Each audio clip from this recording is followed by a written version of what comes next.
Penguin presents Has the West Lost It? Written by Kishore Mahbubani and read by Jonathan Keeble. A New Order of Things. Why is the West feeling lost? The answer is simple. In the early 21st century, history has turned a corner, perhaps the most significant corner humanity has ever turned. Yet the West refuses to accept or adapt to this new historical era. What is this big turn that history has taken? A brief comparison of the past 200 years with the previous 1800 years will provide the answer. From AD 1 to 1820, the two largest economies were always those of China and India. Only after that period did Europe take off, followed by America. Viewed against the backdrop of the past 1800 years, the recent period of Western relative overperformance against other civilizations is a major historical aberration. All such aberrations come to a natural end, and that is happening now. So what's the problem? It is important to understand the nature of our times. The strategist Machiavelli emphasized this when he said, "The prince who relies entirely on fortune is lost when it changes. I believe also that he will be successful who directs his actions according to the spirit of the times, and that he whose actions do not accord with the times will not be successful."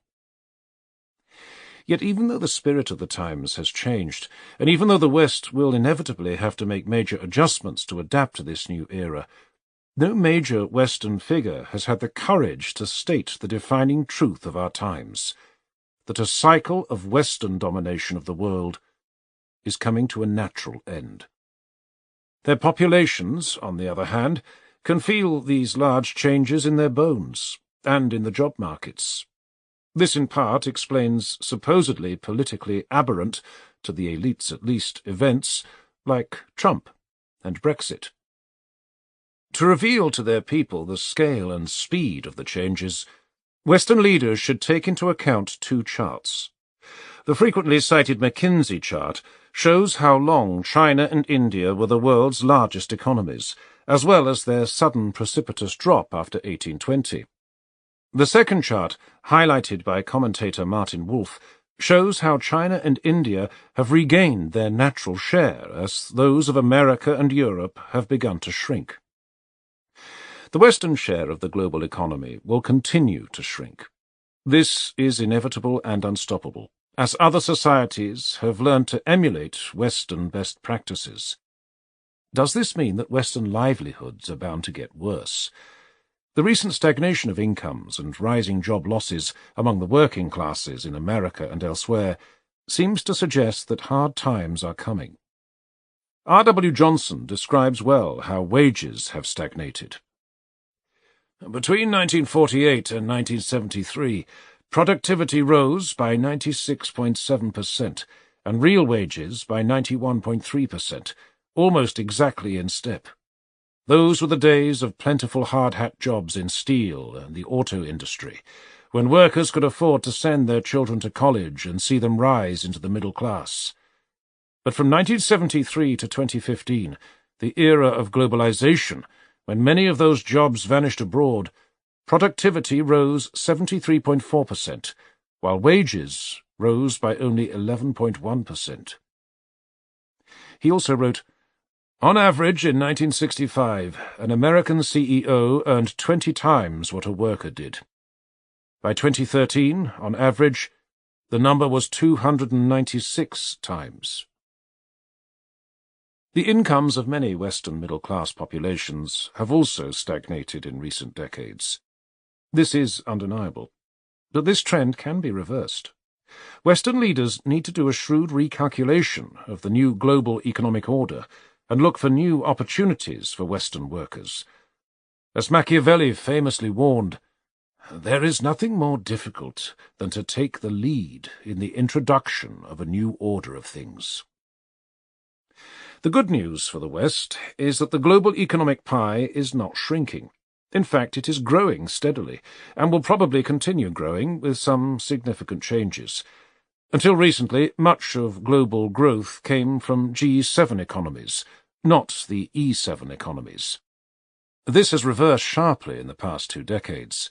In 2015, for example, the G7 contributed 31.5% and the E7 36.3% of global growth. The G7 economies are the Group of 7: Canada, France, Germany, Italy, Japan, the UK and the US. The E7 economies are the Emerging 7: China, India, Brazil, Mexico, Russia, Indonesia and Turkey. In short, the West has hitherto provided the locomotive driving global economic growth, and the rest hitched their wagons to the train. China's explosive growth in recent decades was fueled by exports to America. Now, the rest are providing the locomotive, and Western societies can deliver economic growth to their populations by hitching their wagons to the rest. This sounds simple in theory. In practice, it could be difficult. The West has been at the forefront of world history for almost 200 years. Now it has to learn to share, even abandon that position, and adapt to a world it can no longer dominate. Can this be done? So far, the West has failed to produce a coherent and competitive global strategy to deal with the new situation. Instead, it's flailing about, attacking Iraq, bombing Syria, sanctioning Russia and baiting China. All this adds to a sense of global turbulence. The key message of this book is that there is a better option for the West, helped by analysis and advice, offered in friendship from the rest. A cold, careful and comprehensive calculation of how Western interests have changed, coupled with ruthless realism, indeed a dose of Machiavelli, is what the West needs. However, Machiavelli remains also one of the most misunderstood figures of our time. Many in the West regard Machiavelli as the embodiment of evil. Leo Strauss, the famous American political scientist of the 1950s, called him a teacher of evil. In fact, as the great British philosopher Isaiah Berlin reminded us in his seminal essay, The Question of Machiavelli, Machiavelli's values are not instrumental but moral and ultimate, and he calls for great sacrifices in their name. Berlin stressed that the West's derision for Machiavelli is derived from a deep but characteristic misunderstanding of Machiavelli's thesis.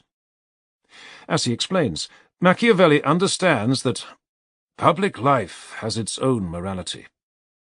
In other words, Machiavelli advocates that a leader who makes him or herself responsible for the lives of others has to place their welfare first. A Machiavellian leader must thus always choose pragmatic morals over idealistic or dogmatic ones. Happily, the West need not make any great sacrifices today, because the state of humankind is far better than it was in 16th-century Italy. Although Western populations have been grappling with pessimism recently, a new dawn has broken over the rest of the world. Paradoxically, much of this has happened as a result of the West sharing its wisdom with the rest. Sadly, the West remains remarkably ill-informed about the massive improvement in the human condition. Imagine a world where virtually no human being goes to bed feeling hungry, or where absolute poverty has all but disappeared, where every child gets vaccinated and goes to school, where every home has electricity, where every human being carries some kind of smartphone, giving him or her uninterrupted access to global treasure troves of information that were once the exclusive preserves of small elites. Most importantly, imagine a world where the prospects of a major world war are practically zero. Most sensible people would describe such a world as bordering on utopia. Astonishingly few sensible people are aware that we live in a world where humanity is standing on the verge of achieving such a utopia. It's the biggest truth of our times. In objective terms, the human condition has never been better. Violence has fallen dramatically. Harvard's Steven Pinker observes that today we are probably living in the most peaceful moment of our species' time on Earth. He adds, global violence has fallen steadily since the middle of the 20th century. According to the Human Security Brief 2006, The number of battle deaths in interstate wars has declined from more than 65,000 per year in the 1950s to less than 2,000 per year in this decade. Similarly, poverty has also declined dramatically. Oxford's Max Rosa says, "In 1950, 3/4 of the world were living in extreme poverty. In 1981, it was still 44%. For last year, 2016, the research suggests that the share in extreme poverty has fallen below 10%. On literacy, he says, "In 1800 there were 120 million people in the world that could read and write. Today, there are 6.2 billion with the same skill." Dr. Peter Diamandis, the co-founder of Silicon Valley's Singularity University, has concluded, "We truly are living in the most exciting time to be alive." Why? He documents how absolute poverty is disappearing, child labour is declining, infant mortality rates are falling, homicide rates are falling, and average education and literacy rates are exploding all over the world. Johann Norberg of the Cato Institute notes, "If someone had told you in 1990 that over the next 25 years world hunger would decline by 40%, child mortality would halve, and extreme poverty would fall by 3/4, you'd have told them they were a naive fool. But the fools were right. This is truly what has happened. Having experienced third world poverty as a child, I know that nothing drags down the human spirit more than a sense of helplessness, uncertainty and fear of the future. A small regular income and access to basic goods like TV sets and refrigerators also improves one's sense of well-being. In short, the eradication of poverty is spiritually uplifting. The world should rejoice at this change."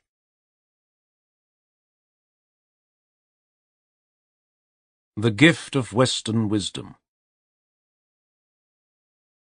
This enormous improvement in the human condition is a result of a slow process of Western ideas and best practices seeping into other societies.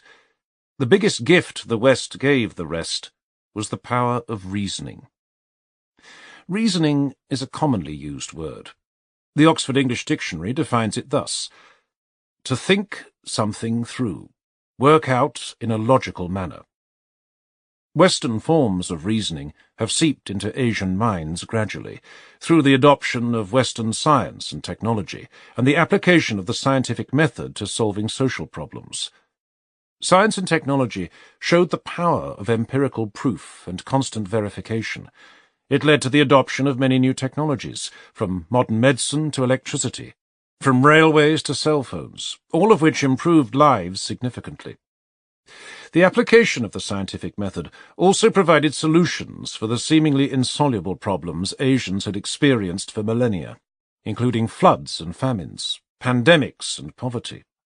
Similarly, individuals also began to understand how reasoning could improve their personal sense of well-being. As Bertrand Russell said, "The world of pure reason knows no compromise. No practical limitations, no barrier to the creative activity embodying in splendid edifices the passionate aspiration after the perfect, from which all great work springs." It did not go directly from the West to all other societies. East Asian societies, especially Japan and the Four Tigers, South Korea, Taiwan, Hong Kong and Singapore, were the first to absorb these ideas and practices, such as free market economics and empirical scientific research. Their success, in turn, inspired other societies. East Asia provided the first bridge between the West and the rest. As the spirit of Western reasoning seeped into Asian societies, it led to the soaring of ambition, which, in turn, has generated the many Asian miracles we see unfolding today. It is also leading to success in Estonia, Botswana, and Chile, 3 countries on 3 different continents.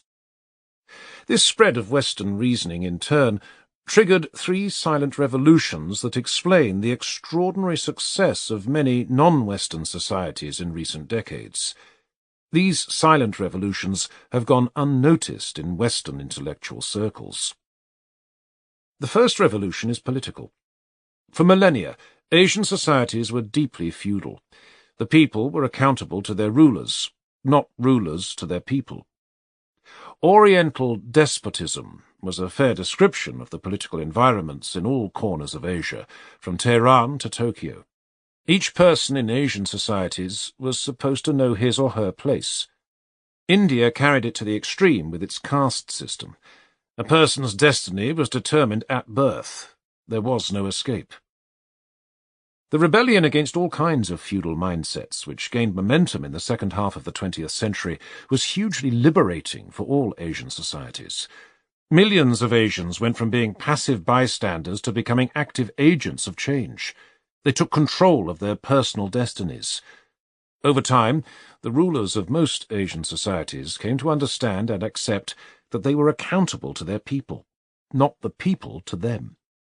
These changes could be clearly seen in those societies that accepted democratic forms of government, like India and Japan, South Korea and Sri Lanka. However, an equally profound political revolution was taking place in the non-democratic societies. This explains the extraordinary success of China over the past 4 decades. In theory, there was no change when China went from being ruled by one Communist Party leader, Mao Zedong, to another, Deng Xiaoping. In practice, a fundamental political revolution took place. Mao behaved exactly like a traditional Chinese emperor, issuing edicts that often caused great human suffering. By contrast, Deng focused all his energies on improving the living conditions of the Chinese people. He educated them enormously. He opened the world to them. In so doing, he completely changed the social contract between the Chinese Communist Party and the Chinese people. All of Deng's successors, Jiang Zemin, Hu Jintao, and Xi Jinping, know that at the end of the day they are accountable to the people. This explains the extraordinary transformation of Chinese society. 800 million Chinese have been rescued from absolute poverty in 3 decades. This is also why many Asian countries, including hitherto troubled countries like Burma, Myanmar, and Bangladesh, Pakistan, and the Philippines, are progressing slowly and steadily. In each of these 4 countries, various forms of dictatorship have been replaced by leaders who believe that they are accountable to their populations. Many of their troubles continue, but poverty has diminished significantly. The middle classes are growing, and modern education is spreading. There are no perfect democracies in Asia, and as we have learned after Trump and Brexit, democracies in the West are deficient too. In theory, democratic processes are designed to deliver results that reflect the will of the people. Also, since each citizen is entitled to participate in the processes, the result should be accepted by all and result in national consensus building. Instead, democratic processes in the US and the UK have recently led to deep polarization, with virtual civil wars continuing even after election and referendum results have come in. Western theorists of democracy need to go back to their drawing boards to figure out where democratic processes have gone awry. In Asia, a different story is evolving. The political systems remain hugely imperfect. However, in a big shift from previous despotic assumptions, most Asian leaders now recognize that they are accountable to their people, and as long as they have to demonstrate daily that they are improving their people's lives, Asian societies will continue to improve.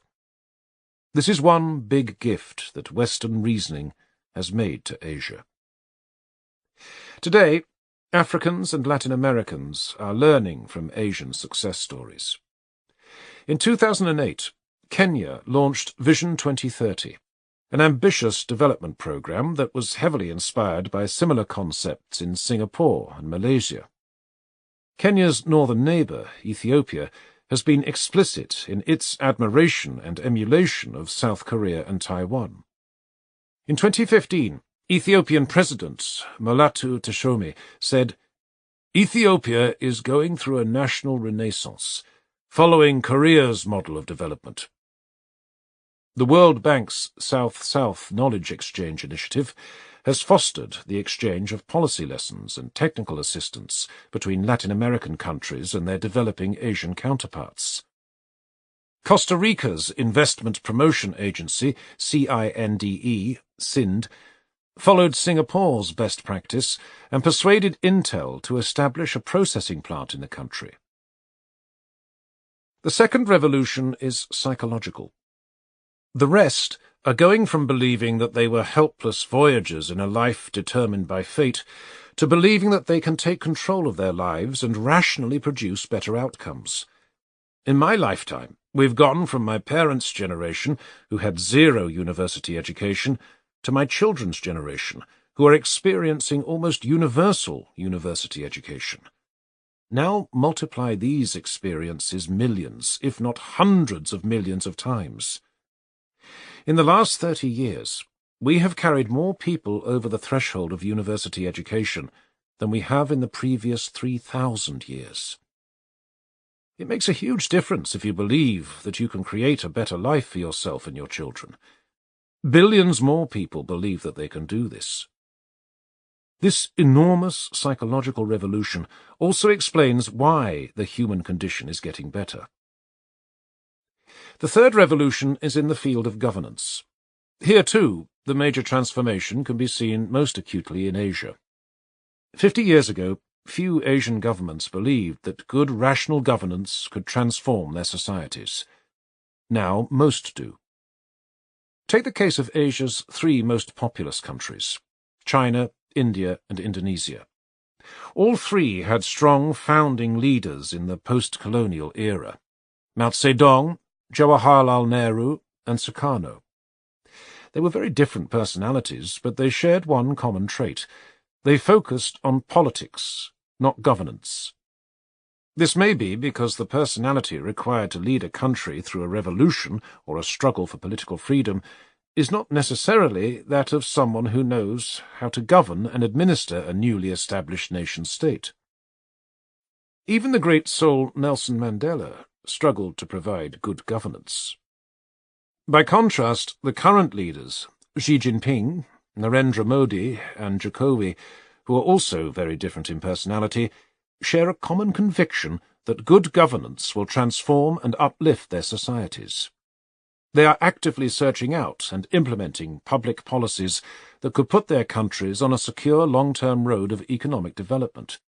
All three also have severe political challenges to deal with domestically, yet all three are equally determined that this should not prevent them from delivering good governance to their societies. Modi is often criticized in the Western media for his right-wing nationalist stances. Some of these political stances are tactical moves to gain stronger political support. In many elections, he has received broad-based support from all ethnic and religious groups, including Muslims. This recent experience of rational good governance in the form of beneficial public policies may also explain why the populations of China, India, and Indonesia are more optimistic than their counterparts in the West. According to a study by Populus in 2016, 90% of young Indonesians said that they were happy, compared to just 57% in Britain and France. According to the same study, the countries with the highest proportions of young people who think the world is getting better are China, India, and Nigeria. In China, India, and Indonesia, more than 90% of young people named technology as the factor that made them most hopeful for the future.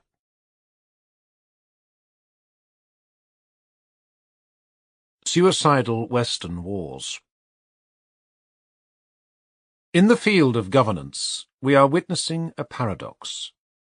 Asians learnt the virtues of rational governance from the West. Yet many Western populations are losing their trust in governance, while Asian levels of trust are increasing. According to the Government at a Glance 2013 survey conducted by Gallup, India ranked second in trust in national government among the countries surveyed. An OECD report based on the survey said that trust in government in all BRICS countries was higher than the OECD average, 40%. The BRICS countries are Brazil, Russia, India, Indonesia, China, and South Africa. This rising belief in rational governance is happening not just in Asia. It is happening in Africa too. During the Cold War, America strongly supported strongman rulers like President Mobutu of Zaire, who did little but fleece their countries. By contrast, many strongman rulers in Africa today are focused on rational governance of their societies. This is why President Yoweri Museveni of Uganda and President Paul Kagame of Rwanda have delivered remarkable economic and social development to their countries. From 1990 to 2015, life expectancy improved significantly, from 45 to 58 in Uganda and from 33 to 64 in Rwanda.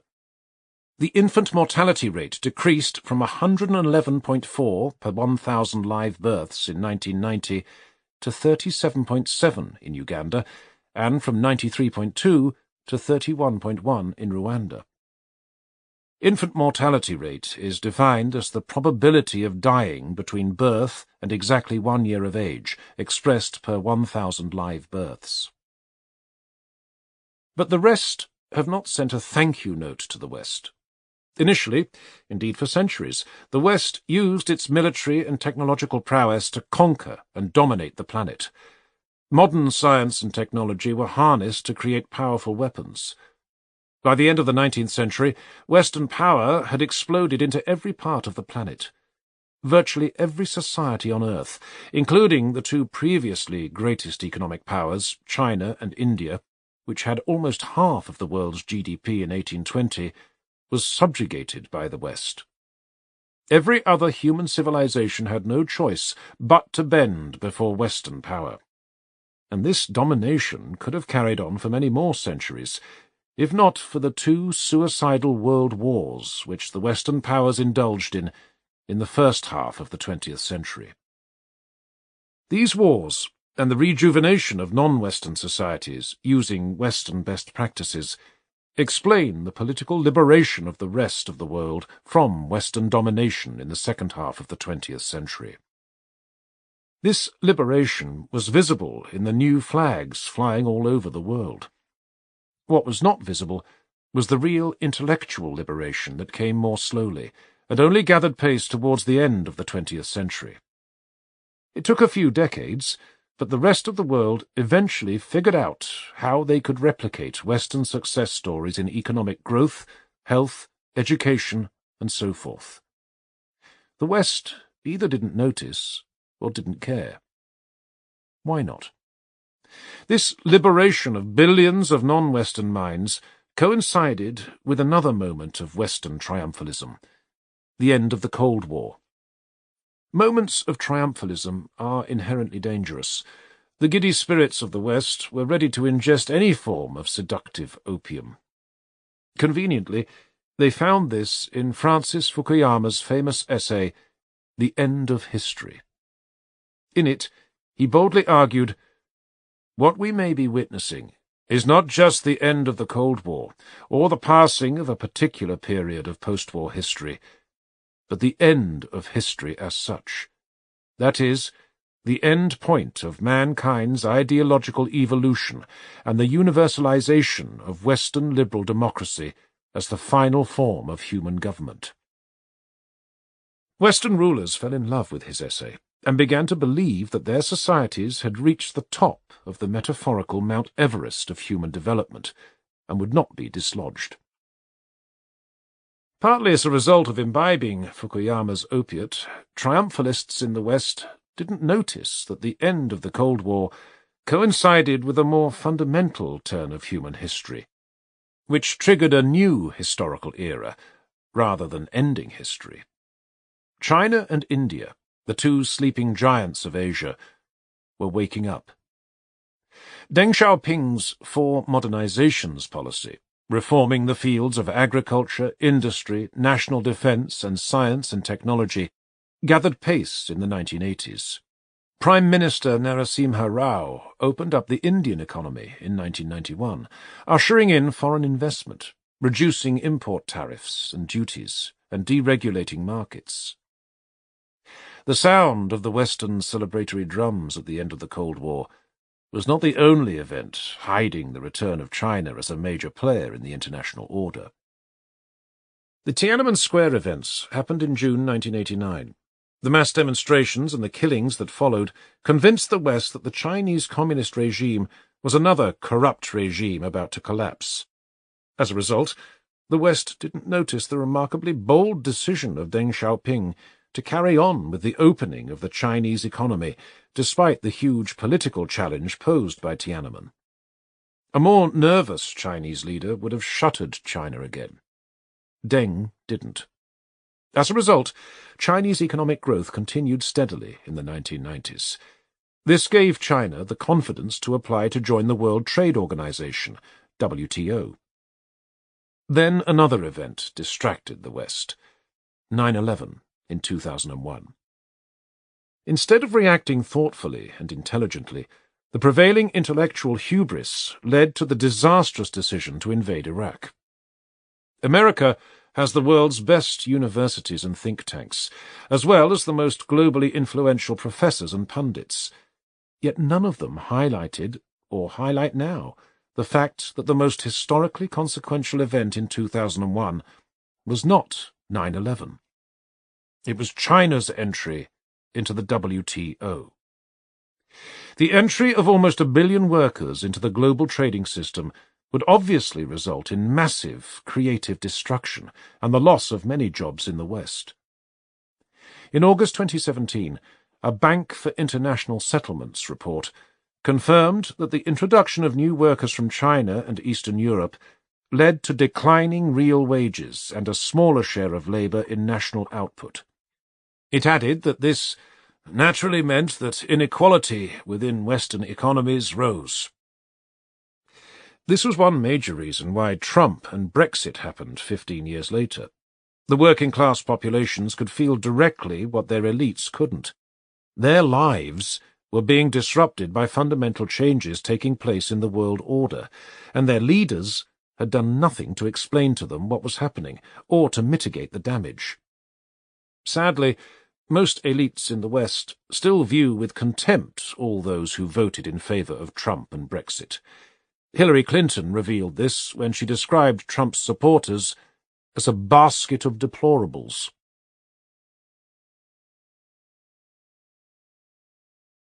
The blindness of Western elites. Western elites, who remain the most globally influential elites, believe that they understand the world better than anyone else.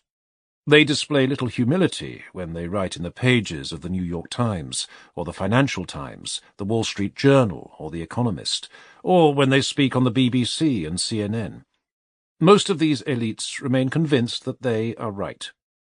Yet they are now distrusted by their masses, who sense in their daily lives the emergence of a new world that the elites either pretend is not happening or dismiss. These Western elites need to develop a good understanding of this new era that is emerging forcefully, and work with their own populations to formulate thoughtful and pragmatic policy responses that will help everyone prepare for the great changes that have begun, and which will only gain further momentum through the 21st century. Adapting to great change is never easy, especially when this massive return of the rest is coinciding with several other structural revolutions. The world of 2050 will bear little resemblance to the world of 1950, or even 2000. In 1976, the West launched the G7 to bring together the world's most powerful economies. Their share of the global GDP was 45.3% in 1995. By contrast, the share of the E7, the 7 largest emerging economies, then was half that, at 22.6%. However, by 2015, their respective shares were 31.5% G7 and 36.3% E7. PricewaterhouseCoopers has forecast that by 2050, the G7 share will slide to 20%, and that of the E7 will have risen to almost 50% in purchasing power parity, PPP terms. Economic indicators expressed in PPP terms are more valid for international comparisons.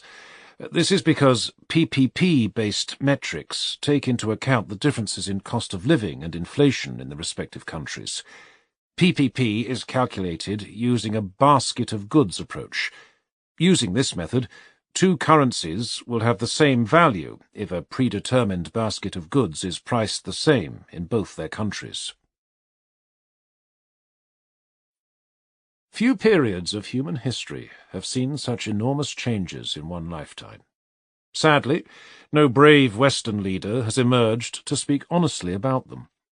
This monumental shift of power away from the West will be uncomfortable for Western minds.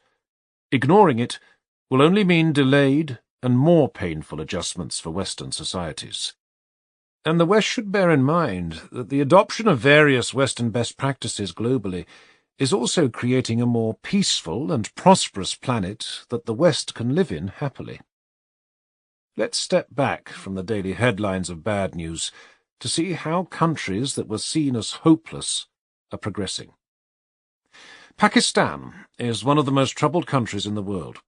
Virtually no one sees Pakistan as a symbol of hope.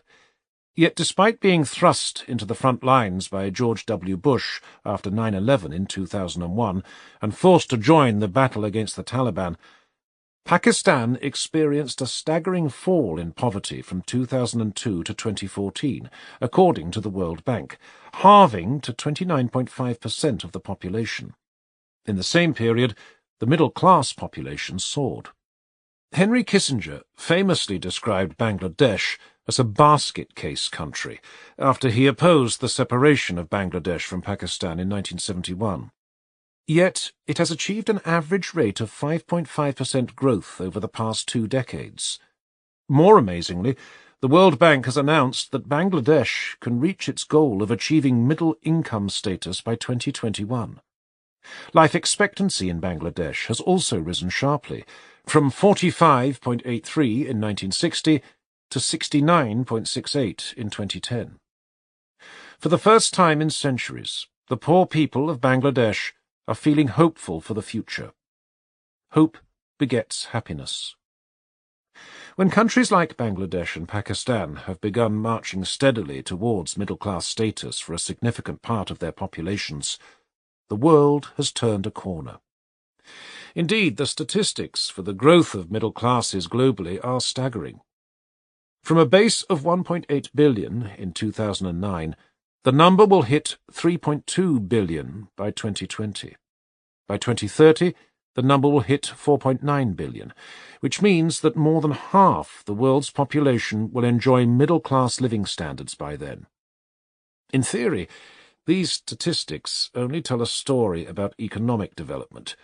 In practice, these statistics are about the elimination of human suffering and a daily increase in the sum of human happiness.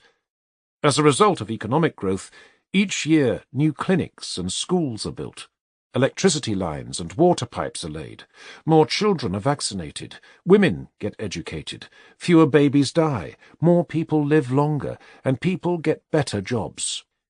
In short, all the things that Western populations took for granted and the rest thought were out of their grasp are becoming universal. For the majority of us, the past 3 decades, 1990 to 2020, have been the best in human history. A happier humanity is emerging. It's not an exaggeration to say that we may be on the verge of utopia. Why have we not begun to celebrate this? One possible reason is that we have become addicted to news. We pay attention to events, not trends. One good case study is provided by Malaysia. Many well-informed observers of Malaysia are aware of the many trials and tribulations Malaysia has suffered in the past 3 decades. The spectacular political clash between Dr. Mahathir and his deputy PM Anwar Ibrahim in 1997, resulting in Anwar Ibrahim's beating and imprisonment. Dr. Mahathir's successful campaign to unseat his successor, Abdullah Badawi, in 2003, and the ongoing, so far unsuccessful campaign to unseat the current PM, Najib Razak. Foreign observers are also aware of the Malaysian Airlines MAS plane MH17 shot down in Ukraine on the 17th of July 2014, and MH370, which is still missing after disappearing on the 8th of March 2014. Malaysia is also associated with the scandals surrounding the iMalaysia development Berhad, where close associates of Prime Minister Najib Razak were implicated in financial improprieties, and the dramatic killing of the brother of the North Korean leader at the Kuala Lumpur airport on the 13th of February 2017. Malaysia has had more than its fair share of bad news. As a result, few people are aware that in terms of human development, Malaysia is one of the most successful countries in the developing world. Its poverty rate has gone down spectacularly, from 51.2% in 1958 to 1.7% in 2012. Its middle class grew by 6.5 million people from 1990 to 2008. According to a 2015 study by the Pew Research Centre, Malaysia experienced the greatest increase in the share of the population that are upper-middle-class income earners, which rose from 12% in 2001 to 29% in 2011. According to a study by NYU, in 1967 there were 25 vehicles per 1,000 members of the population in Malaysia. By 2002, this number had grown to 240 vehicles per 1,000. Similarly, Internet penetration rates rose from 21.4% in 2000 to 68.6% in 2016. Smartphone penetration rose from 51% in 2014 to 71% in 2016.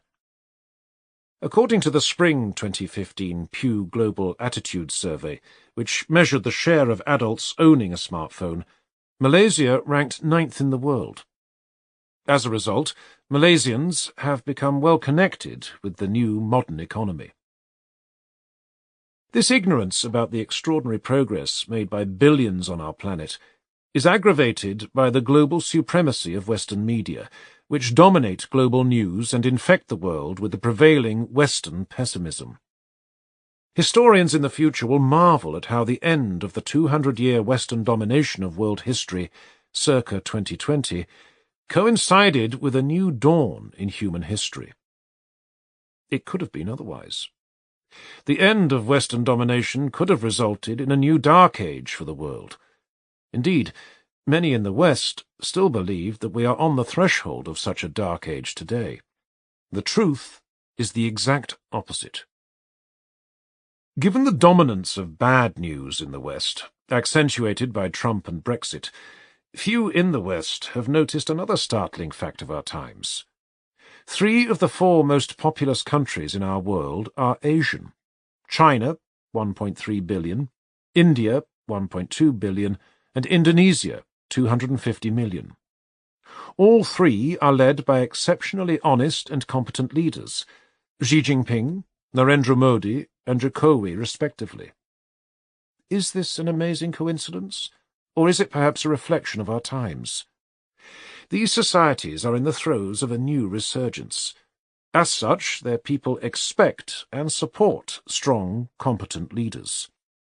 Xi, Modi, and Jokowi are exceptionally competent. However, they are not exceptional in providing relatively good governance. As indicated earlier, more and more countries are enjoying functional instead of dysfunctional governance. Functional governance is good enough to improve the lives of people and lift living standards. Today, most governments of the world have become functional. Why is this not studied or discussed? At least in part, it's because the media only cover the more dysfunctional governments. A region-by-region analysis would show that every region in the world enjoys more functional than dysfunctional governments. Southeast Asia was a hotbed of conflict and strife from 1945 to 1985. Now, as Jeffrey Zing and I document in our book The Asian Miracle, all 10 Asian governments are functional and thrusting Southeast Asia forward to become the 4th largest economic area in the world by 2050. No other region can show such a sharp contrast between its dysfunctional past and its functional future. But Southeast Asia is not an exception. South Asia, another strife-ridden area, now probably has only one dysfunctional government, Nepal. As documented earlier, even Pakistan and Bangladesh are progressing slowly and steadily. In the neighbouring Gulf region, the news focuses on the conflict in Yemen. Yet, next door to Yemen, another nation, Oman, has been gradually making progress for decades. Oman's per capita GDP has increased from $9,907 in 1980 to $15,965 in 2015. Indeed, most members of the Gulf Cooperation Council are doing well. One leading indicator to watch is the percentage of women being educated. In Saudi Arabia alone, female tertiary enrollment rose from 10.7% in 1991 to 59.8% in 2014. In a huge breakthrough, in September 2017, the Saudi king finally lifted the ban on women drivers. Modernity is seeping into all corners of the world. Latin American governments have also become more functional. Venezuela stands out as an exception. Similarly, overall sub-Saharan Africa is making steady progress. For every Somalia that is dysfunctional, there are several neighbours that are functional, including Ethiopia, Djibouti, Kenya and Tanzania. Ethiopia was long a symbol of African poverty. However, its per capita income has increased by 214% in the past 3 decades. Rwanda and Uganda have also grown their per capita income in a sustainable way. By a curious coincidence, the two regions that seem to be an exception to this broad trend are the two regions that the West has meddled in the most in recent times, North Africa and the Middle East. Is the relative failure of these two regions a result of bad luck, poor leadership, flawed societies and cultures, or Western meddling? 25 years ago I warned Europe that if it didn't take better care of North Africa, boatloads of refugees would cross the tiny sea that is the Mediterranean. I wrote, "If something goes wrong in, say, Algeria or Tunisia, the problems will impact on France. In the eyes of the North African population, the Mediterranean, which once divided civilizations, has become a mere pond. What human being would not cross a pond if thereby he could improve his livelihood? Through all previous centuries, men and women have crossed oceans and mountains to seek a better life, often suffering terrible hardship in the process." It didn't take a strategic genius to see this coming. Yet Europeans were shocked when refugees began to arrive from North Africa. It is therefore vital to stress here that the stories from North Africa and the Middle East, especially Iraq and Syria, that hog Western newspaper headlines, are the sharp exception to a larger global surge of functional governance. As the dean of a school of public policy, I saw daily how the appetite and capacity for functional governance has spread globally.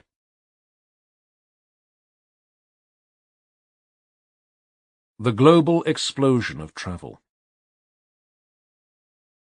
Functional governance can improve people's living standards significantly in a lifetime. By the rule of 72, if a country grows at 5% a year, and many developing countries are achieving this rate of growth, a country's per capita income doubles every 14 years. Hence, in the next 30 years, if most of the states grow at this rate, and the 3 most populous states, China, India and Indonesia, are at least likely to do so, the standard of living of a vast majority of humanity will quadruple in the next 30 years. This statistic, more than anything else, should occupy the thoughts and approaches of governments and rulers around the world. By the way, the rule of 72 is a shortcut formula by which years required to double an investment equals 72 divided by the annual interest rate.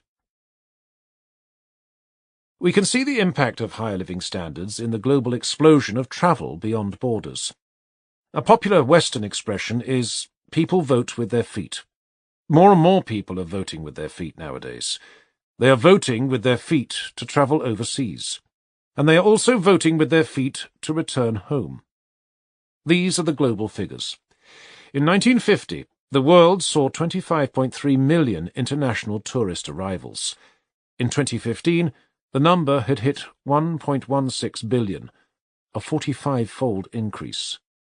The current projection is that by 2030, 13 years from the time of writing, the number could hit 1.8 billion. International tourism is the ultimate luxury. You have to ensure that you have taken care of all your immediate needs and the foreseeable needs of your family before you can afford to spend a significant amount of money on international travel. Airfares and hotels are not necessarily cheap, but they are getting progressively cheaper in the era of budget airlines and Airbnb. After you have saved enough money for travel, you want to travel to safe places. Clearly, Afghanistan and Syria are not going to get tourists for a while. A common refrain of Western leaders is that the world is a dangerous place. George W. Bush said in 2006, "The American people need to know we live in a dangerous world." 10 years have passed since he said this.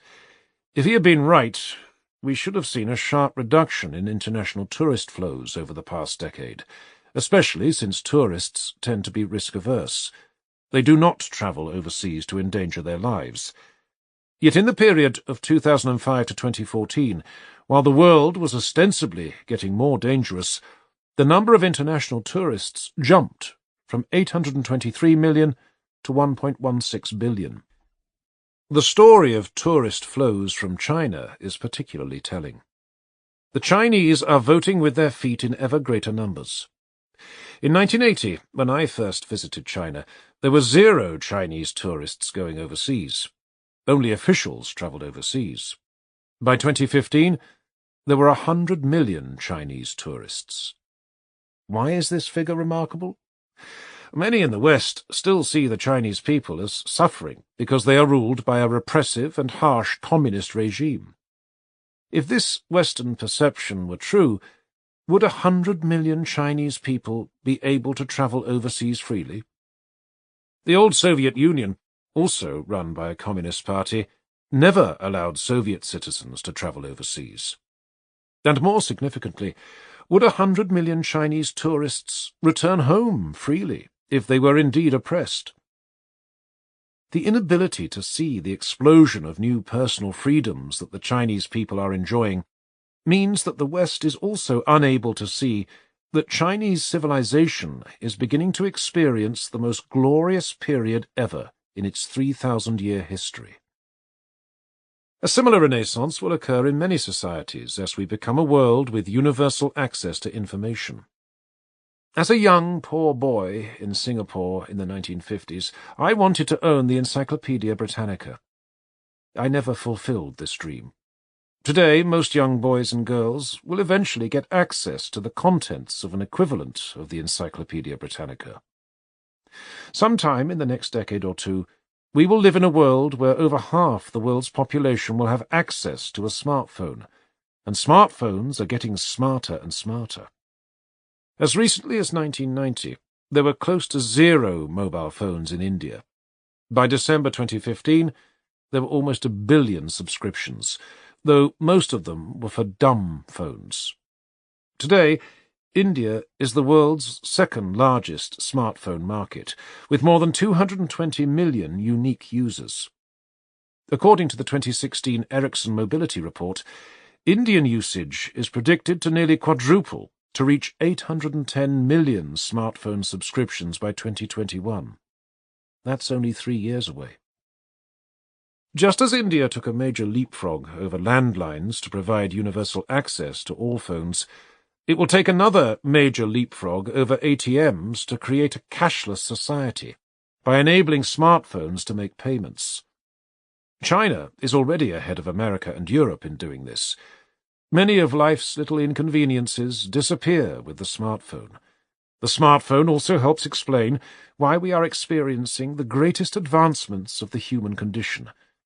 Leapfrog technology is a critical ingredient. Future generations will also identify another critical historical turning point in our time: the information revolution. For most of human history, access to education and information was limited to small groups of elites. Now it has become almost universalized, as primary education is reaching each child. All this is also spreading the culture of modern reasoning, gifted by the West. With functional governance, reasoning, and smarter, more comfortable populations, wars will continue to diminish. Violence will become less frequent, and economies will continue to grow steadily. More clinics and schools will be built. Children will have access to smartphones, and we will see the best educated generation emerge. Humanity will be better connected and more integrated than ever before.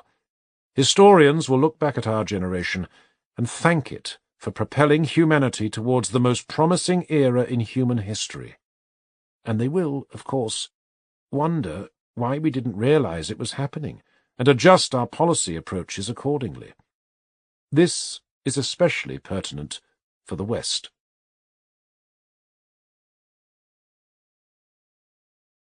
Why hasn't the West noticed?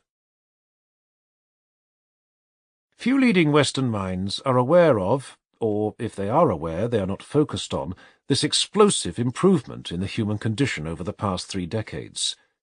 The West needs to engage in deep self-reflection.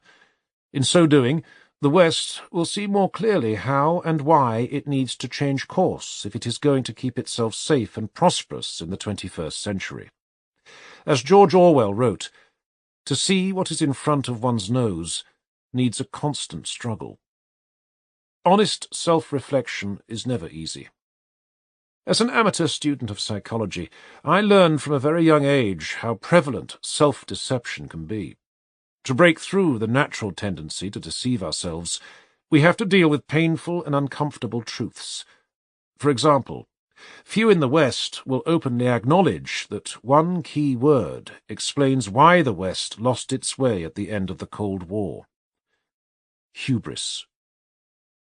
As the spirits of Western leaders soared at their great victory over the Soviet Union, they switched off all the signals that could have alerted them to other big changes.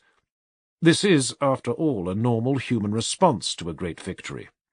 Fukuyama's essay, The End of History, did a lot of brain damage to the West. It provided the opium to justify a complacent autopilot strategy at the precise moment when the West should have switched on its competitive engines. To clarify this point, let me put across a brief post-World War II version of history that no major Western historian has put across. After the Second World War, the West remained focused and competitive. Western Europe worked hard to revive economies devastated by the years of war. America woke up and focused intensively on the new Soviet challenge. Both North America and Western Europe enjoyed healthy economic growth rates in the 1950s and 1960s. America's GDP grew at an average rate of 4.28%, while Europe's grew even faster, at 4.87%. Even so, the United States was shocked when the Soviet Union became the first country to send a man into outer space. The United States ramped up its R&D investments to become the first country to land a man on the moon in 1969. Through the 1970s and 1980s, as the Soviet threat gained pace, with Soviet-supported invasions in Cambodia and Afghanistan, the West remained alert. However, some seeds of complacency were taking root. After the massive decolonization of Asia, Africa, and Latin America in the middle of the 20th century, there were some concerns that these newly independent countries would challenge the West. Indeed, there were strong and vibrant Third World leaders, including Jawaharlal Nehru of India, Gamal Abdel Nasser of Egypt, Sukarno of Indonesia, and Norodom Sihanouk of Cambodia. Yet, as these 2 decades progressed, it became clear that, with the exception of the 4 tigers, most Third World economies were failing. The idea that any of these economies, including China and India, could challenge the West was laughable in Western eyes. As the Singapore ambassador to the UN in the 1980s, I experienced the Western smugness over its inherent economic superiority. Western diplomats dispensed advice with thinly disguised condescension to the 88% of the global population outside the West. When the Soviet Union collapsed in 1991, it provided a massive boost to the sense of superiority that the West had begun to develop in the previous 2 decades, building on its highly developed sense of superiority over the past 2 centuries. This is why both American and European intellectuals believed that, having won the Cold War, the West could afford to relax and enjoy its good fortune. Western civilization had reached the final peak of human achievement. Other civilizations would have to struggle and work hard. The West need not.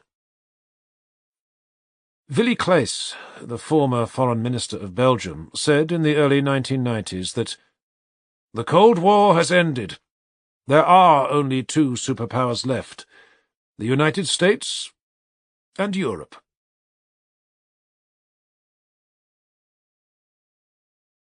Western hubris. This precise moment of maximum Western hubris coincided with the engines revving up in the rest of the world, particularly in China and India. China got going first, with Deng Xiaoping's breathtaking launch of the 4 modernizations in 1978. But Tiananmen, in 1989, reinforced Western blindness. It strengthened Western governments' conviction that only their societies had found the magical formula for economic growth and political stability. Similarly, when senior Indian figures like Manmohan Singh and Montek Singh Ahluwalia went with their begging bowls to the IMF in 1990–91 to seek Western assistance in resolving a major financial crunch in India, the West's dominance seemed obvious. Another event around the same time that prevented the West from changing course was the Asian financial crisis of 1997–98. In the mid-1990s, some in the West began to notice that a major Asian economic resurgence was happening. The desire to engage with Asia grew. I experienced this at first hand when I visited several European capitals to promote Singapore's idea of having the first Asia-Europe ASEM leaders meeting.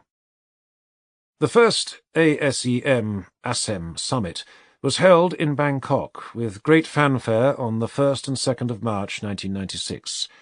However, a year later, as soon as a string of Asian economies, including Indonesia, Malaysia, Thailand and South Korea, suffered in the Asian financial crisis, Europe once again lost interest in Asia. Western condescension returned with a vengeance. In short, the 2 critical decades that saw the return of China and India, the 1990s and the 2000s, coincided with a period of maximum insularity and self-congratulation. Western leaders didn't notice or ignored some significant milestones. In 2014, measuring GDP in purchasing power parity terms, PPP, India surpassed Japan to become the world's 3rd largest economy. China made even more impressive strides. In 2000, US GDP in nominal terms was 9 times that of China. Owing to China's rapid growth in the ensuing decade, by 2010, US GDP was just 2.5 times that of China. But in PPP terms, China emerged as the world's largest economy in 2014, even though it had been 10% the size of the American economy in 1980.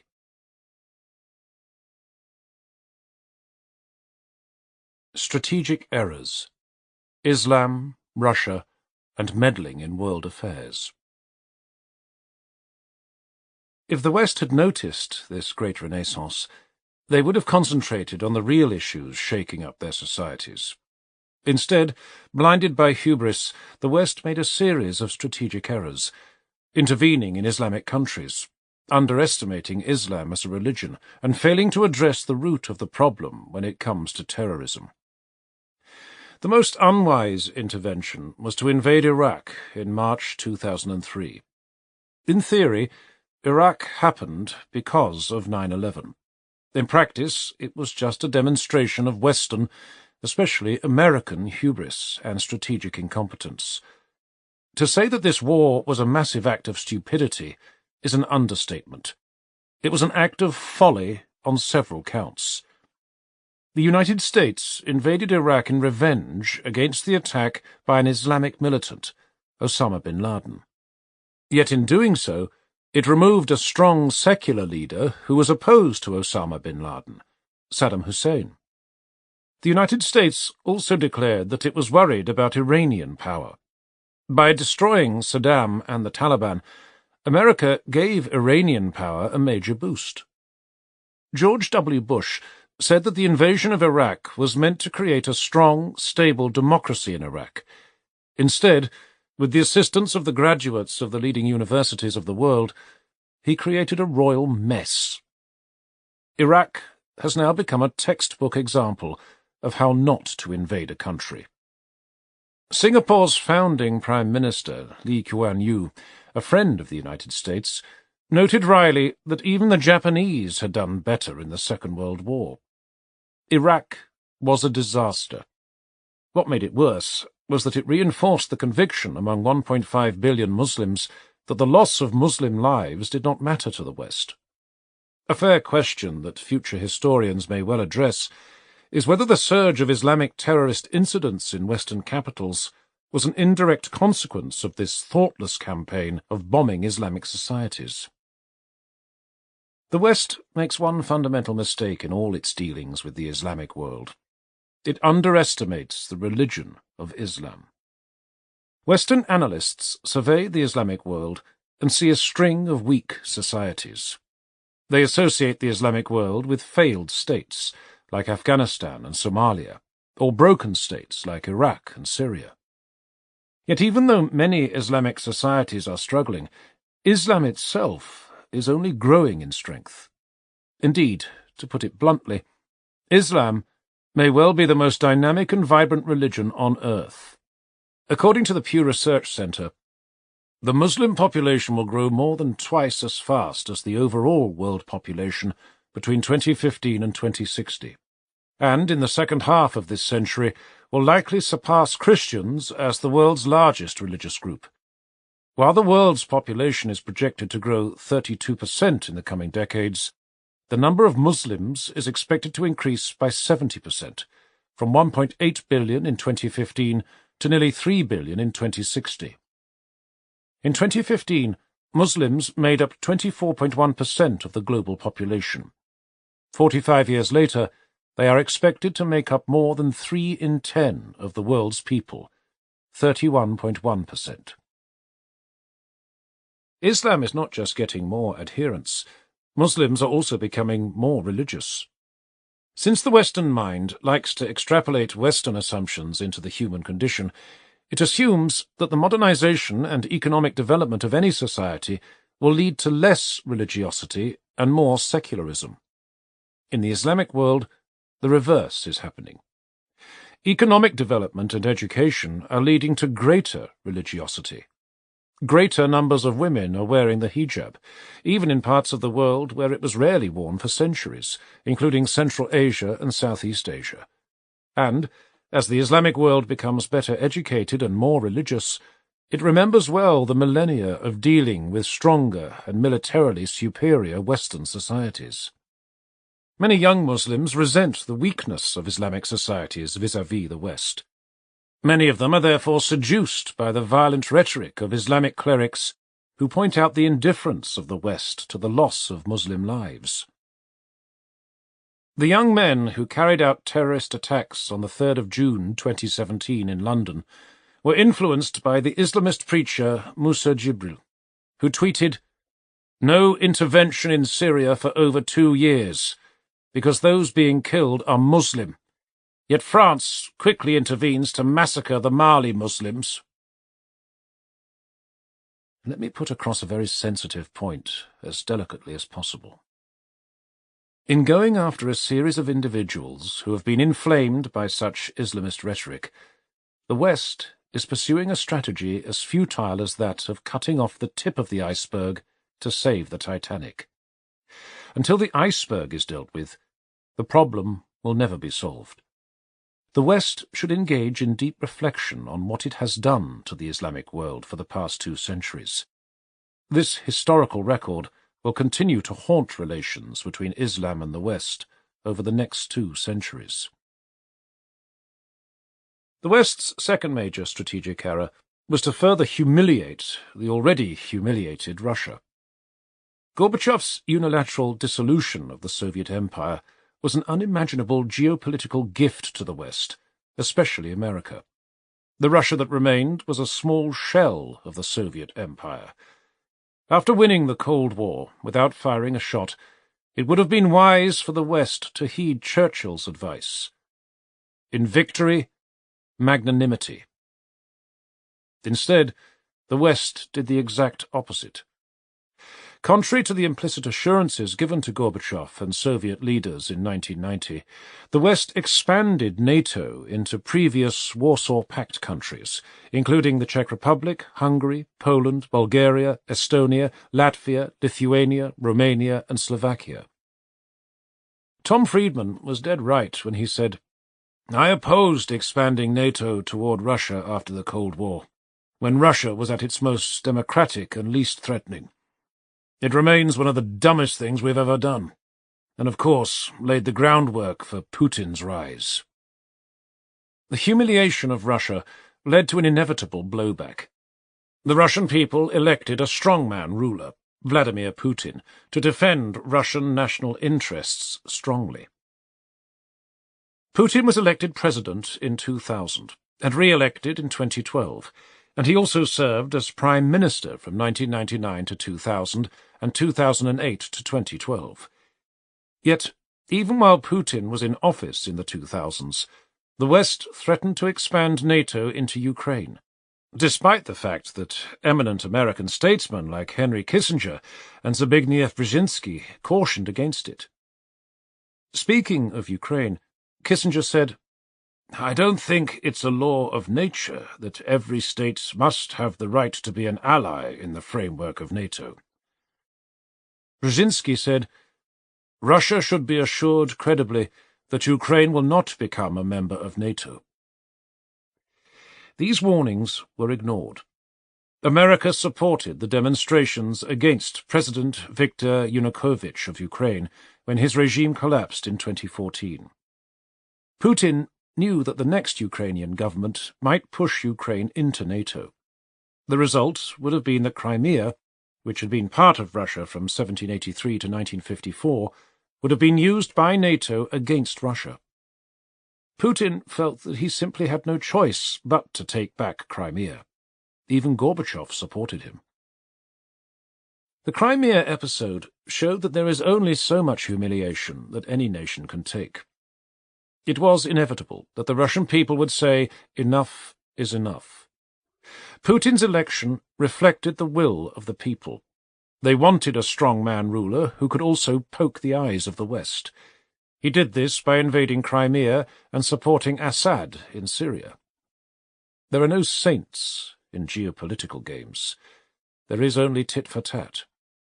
If the West had shown respect for Russia instead of humiliating it, Putin would not have happened. In the summer of 2017, Putin was vilified by the American media for having interfered in American elections. Such interference is clearly wrong.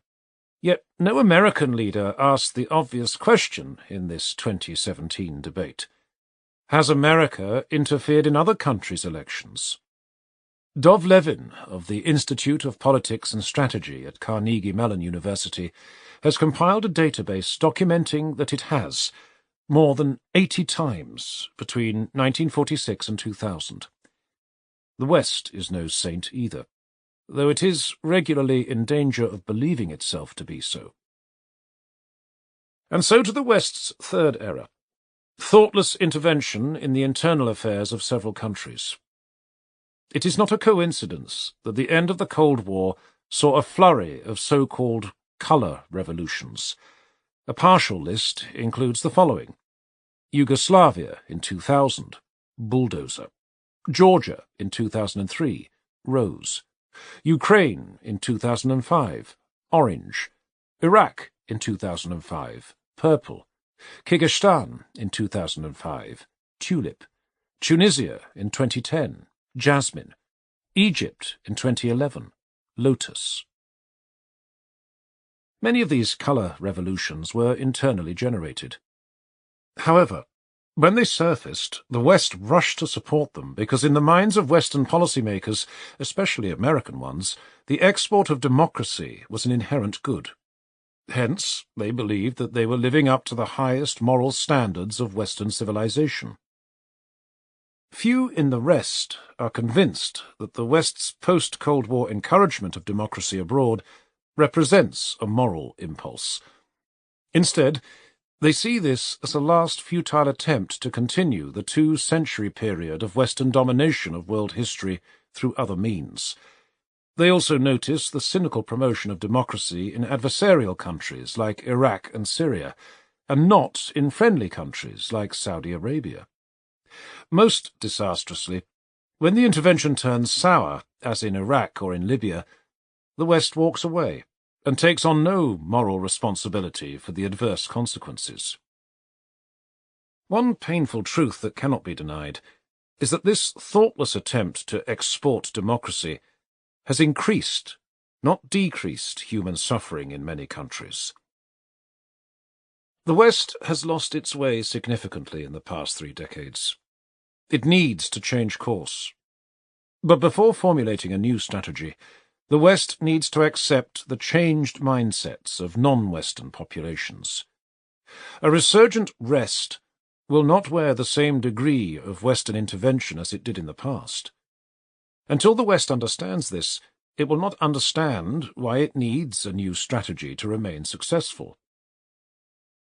One recent major event illustrates how ignorance of history causes misunderstandings between the West and the rest.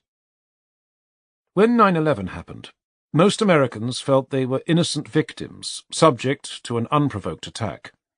Most thoughtful international observers saw it as an inevitable blowback against the West's trampling on the Islamic world for several centuries. It was not just Muslims who believed that. One of Latin America's best novelists, Gabriel García Márquez, asked Americans, "How does it feel now that horror is erupting in your own yard and not in your neighbour's living room? Do you know that between 1824 and 1994 your country carried out 73 invasions in countries of Latin America? For almost a century, your country has been at war with the entire world.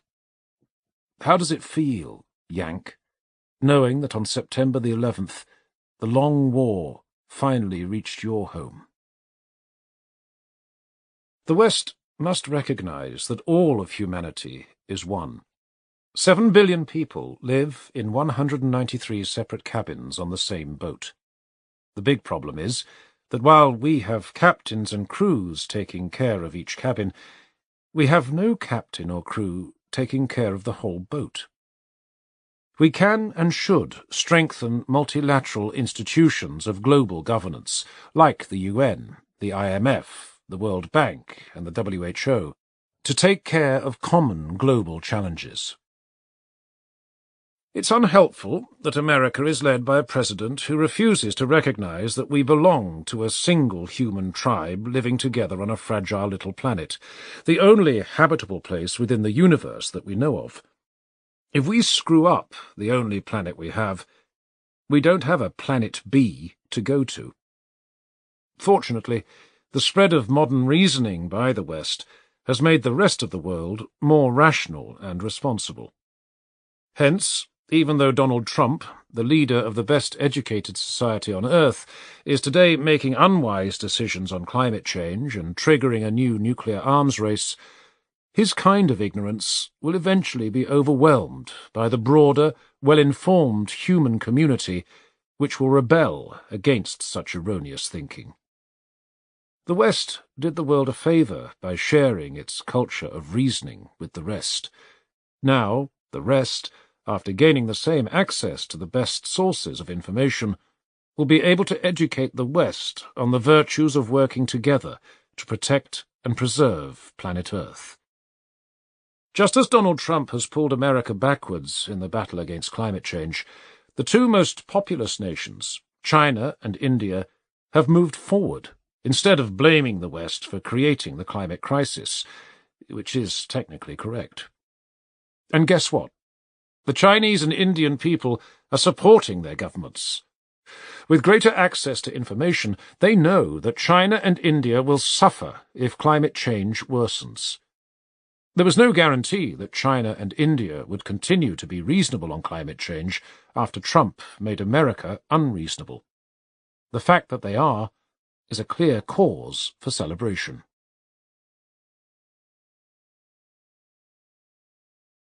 A new strategy: minimalist, multilateral, and Machiavellian. Against this backdrop of a better educated and more rational global community that will no longer wear Western meddling and condescension, the time has come for the West to abandon many of its short-sighted and self-destructive policies and pursue a completely new strategy towards the rest of the world. This new grand strategy can be described as the 3M strategy. The 3 M's refer to minimalist, multilateral, and Machiavellian. The minimalist approach is a critical first step. Many in the West believe that the West is an inherently benign force that is constantly trying to improve the world. Hence, they will be puzzled by this call to do less rather than more. To understand why less will be better, the West needs to achieve a new consensus on its role in world history. When the West was overwhelmingly stronger than the rest of the world in the 19th and 20th centuries, it had an explosive impact across the globe. Western boots trampled everywhere. The rest had no choice but to bend to Western power. Now, as Western power recedes, it is perfectly natural for the rest to ask for new terms of engagement. Many parts of the world, especially Asia and Africa, would welcome a more restrained Western role. Take the Islamic world, for example. They feel that the West has become trigger-happy since the end of the Cold War, and they resent it. Even worse, most of the countries recently bombed by the West have been Muslim countries, including Afghanistan, Iraq, Libya, Pakistan, Somalia, Sudan, Syria, and Yemen. This is why many of the 1.5 billion Muslims believe that Muslim lives don't matter to the West. As indicated earlier, the West needs to pose to itself a delicate and potentially explosive question.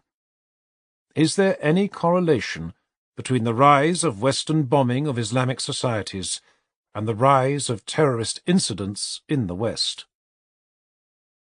It would be foolish to suggest an answer from both extremes, that there is an absolute correlation or zero correlation. The truth is probably somewhere in the middle. If so, isn't it wiser for the West to reduce its entanglements in the Islamic world? Some of these entanglements have been very unwise. During the Cold War, the CIA instigated the creation of Al-Qaeda to fight the Soviet occupation of Afghanistan. The same organization bit the hand that fed it by attacking the World Trade Center on the 11th of September 2001. Sadly, America didn't learn the lesson from this mistake. In an effort to remove Assad in Syria, the Obama administration transported ISIS fighters from Afghanistan to Syria to fight Assad. To ensure that the ISIS fighters had enough funding, America didn't bomb the oil exports from ISIS-controlled zones in Syria to Turkey. Through all this, America declared that it was opposed to ISIS. In fact, some American agencies were supporting them, directly or indirectly. It is truly difficult to understand why America, a distant country protected by 2 oceans, decided to intertwine its destiny with the Islamic world. It may have made some strategic sense in the Cold War to prevent Soviet domination of the Middle East. Post-Cold War, especially with America becoming self-sufficient in energy, it makes no strategic sense. America should withdraw from its military engagements in the Middle East. Henceforth, There should be 0 American bombs dropped in Islamic countries, though there is perhaps a case to argue in Afghanistan because of the danger of the Taliban returning. Instead, America should enhance its diplomatic engagement and work with Europe to find geopolitically wise diplomatic solutions. Will the Middle East become a darker place if America disengages militarily? Most American strategic thinkers are sure it would. Yet they also believed that the non-communist states in Southeast Asia would collapse like dominoes after the American forces withdrew ignominiously from Vietnam in 1975. The region appeared doomed to them then. Many British observers had long described Southeast Asia as the Balkans of Asia, because it's the most diverse corner of Asia, even more diverse than the actual Balkans. No international observers expected Southeast Asia to become an oasis of peace and prosperity, but ASEAN kept progressing as the West kept retreating from the region. More amazingly, while the West tried and failed to manage the transition away from absolute military rule in Syria, ASEAN did the same successfully in Myanmar. The 1,000 ASEAN meetings that the Myanmar military officials attended in neighbouring ASEAN capitals made them aware of how backward their country had become. So Myanmar switched course peacefully, without Western military intervention. The Rohingya killings and exodus were a tragedy, but they also reflected a last-ditch effort by the Myanmar military to embarrass Aung San Suu Kyi, both domestically and internationally. The rest does not need to be saved by the West, educated by it on governmental structures, or shown the moral high ground. It most certainly does not need to be bombed. Stepping back will improve relations with many parts of the world, not only the Islamic world, but also China and Africa, which chafe under Western haughtiness. The rest will continue to learn from the West in many areas. The EU's greatest achievement is that there is 0 prospect of war between any 2 EU member states. ASEAN is trying to replicate this EU gold standard. The Nordic countries continue to excel in providing a good balance between economic growth and social harmony. This Nordic model will gradually become universalized. The United States continues to excel in higher education and entrepreneurship. The world will copy American best practices. Chinese university presidents regularly visit American campuses to learn from them. A minimalist global strategy by the West would promote even greater learning. It's always easier to learn from someone who doesn't exude an attitude of superiority. The West also needs to understand the rest better. This is where the second leg of the new strategy swings in, the multilateral leg. Some leading Western minds accept the fact that the world has shrunk inexorably. We are reminded of this every year, as each new crisis requires coordinated global actions. From the financial crisis, 2008 to 2009, to the Ebola outbreak, 2014 to 2016. From the Climate Change Summit in Paris, 2015, to the terrorist attacks in leading capitals, 2017, we learn that all cabins on the global boat must work together. To work together, we need stronger and more effective global councils. Fortunately, as the eminent British historian Paul Kennedy has reminded us in his book, The Parliament of Man, we do have a global parliament. It is the United Nations General Assembly, UNGA. Few Americans know that this is primarily an American creation. It was forged by President Truman in 1945. Truman was inspired by the following 2 lines from Tennyson's famous poem Locksley Hall. Till the war drum throbbed no longer, and the battle flags were furled, in the Parliament of Man, the Federation of the World. Having served as ambassador to the UN twice, from 1984 to 1989 and from 1998 to 2004, I know firsthand how debates in the UNGA can provide a good flavour of the thinking of 7.3 billion people. When ambassadors to the UN speak, They would be excoriated by their populations if they didn't express the points of view of their people. As a result, a real cacophony of voices is heard. Since many criticisms of the West are expressed in the UNGA, the West, especially America, has tried to both marginalize and ignore UN debates.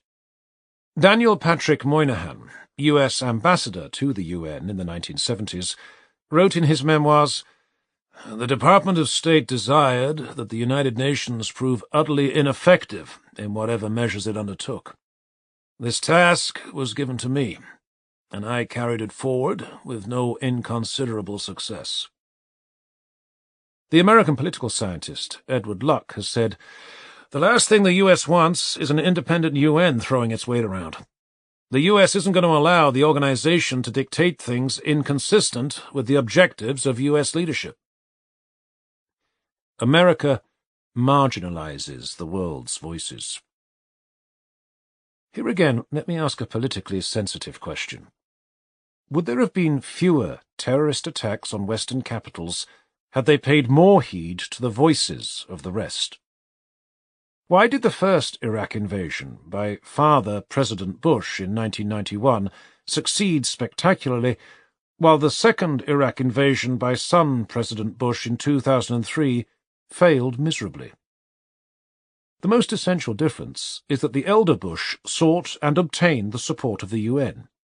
Virtually the whole world, including China and Russia, supported this invasion. By contrast, his son went against the consensus of the UN. Virtually the whole world, including China and Russia, opposed the invasion. There is an obvious lesson to be learned from these two Iraq wars, yet few American intellectuals dare to admit publicly they were wrong in supporting the Second Iraq War. Someone should start a mea culpa movement in America. Each leading American intellectual who supported the war in 2003 should publish an essay on why he or she failed to listen to the overwhelming sentiments of the rest of the world. In so doing, they will expose some of the strong self-deception that has characterized American foreign policy thinking over the past 15 years.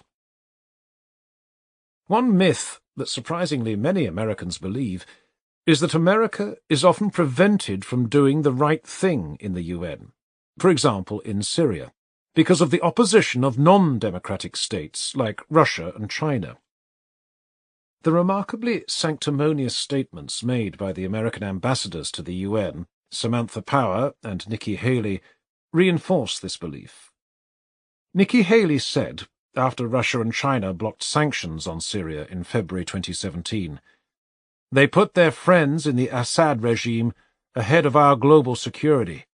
They turned away from defenseless men, women, and children who died gasping for breath when Assad's forces dropped their poisonous gas." But American intervention in Syria is also opposed by the world's largest democracy, India, and the world's third-largest democracy, Indonesia. Why is America not listening to its fellow democracies? Or do the opinions of non-Western democracies not matter? This is what a leading Indian official, Shyam Saran, wrote about Western intervention. "In most cases, the post-intervention situation has been rendered much worse, the violence more lethal, and the suffering of the people who are supposed to be protected much more severe than before. Iraq is an earlier instance. Libya and Syria are the more recent ones. A similar story is playing itself out in Ukraine. In each case, no careful thought was given to the possible consequences of the intervention." He also wrote, "Europe has added to instability and disruption in West Asia with its ill-considered interventions in Libya and Syria." This is why multilateral institutions and processes matter. They provide the best platform for hearing and understanding the views of the world. The next time the West wants to get on its moral high horse and intervene in another non-Western country, it should first convene a meeting of the UN General Assembly. This is the only forum where all 193 sovereign countries can speak freely, and it is where the West will get a good understanding of what 88% of the world's population thinks. Over the past 30 years, as Western power has waned, instead of listening to the majority opinions of humanity, the West has regularly tried to justify its ignoring of majority world views by attacking the UN. There has been a dedicated American campaign, supported by European cowardice, to delegitimize the UN, especially the UNGA. Yet, as Margaret Thatcher shrewdly observed, the United Nations is only a mirror held up to our own uneven, untidy and divided world. If we do not like what we see, there's no point in cursing the mirror. We had better start by reforming ourselves.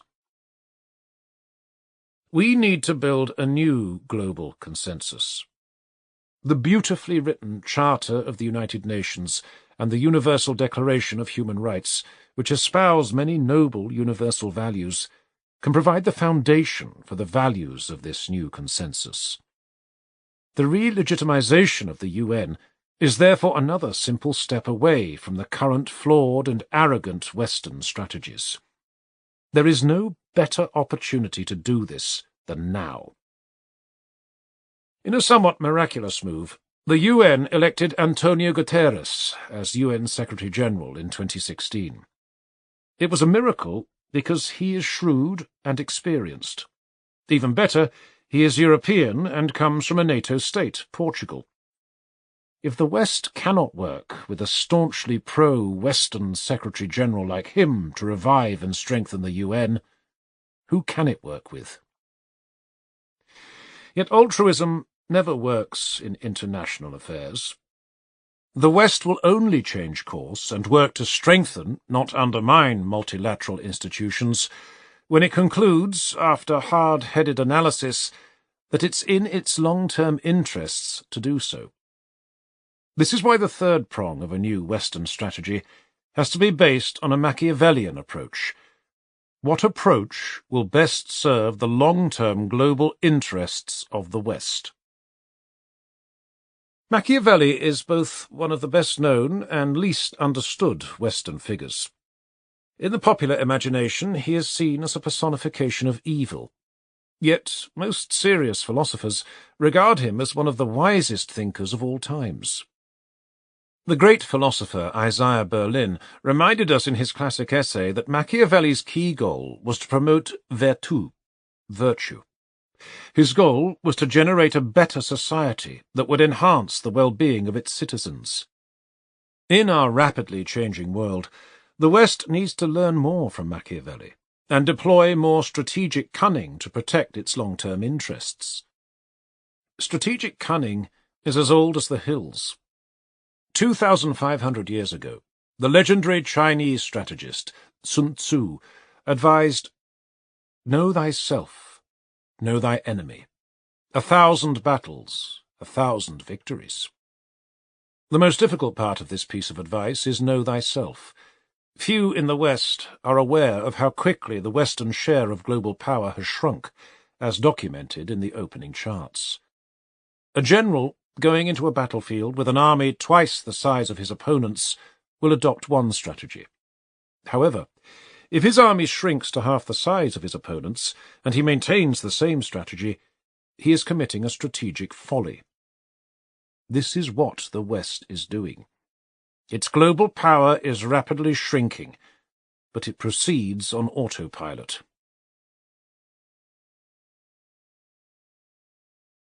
The West on autopilot. Europe and America do not face the same challenges.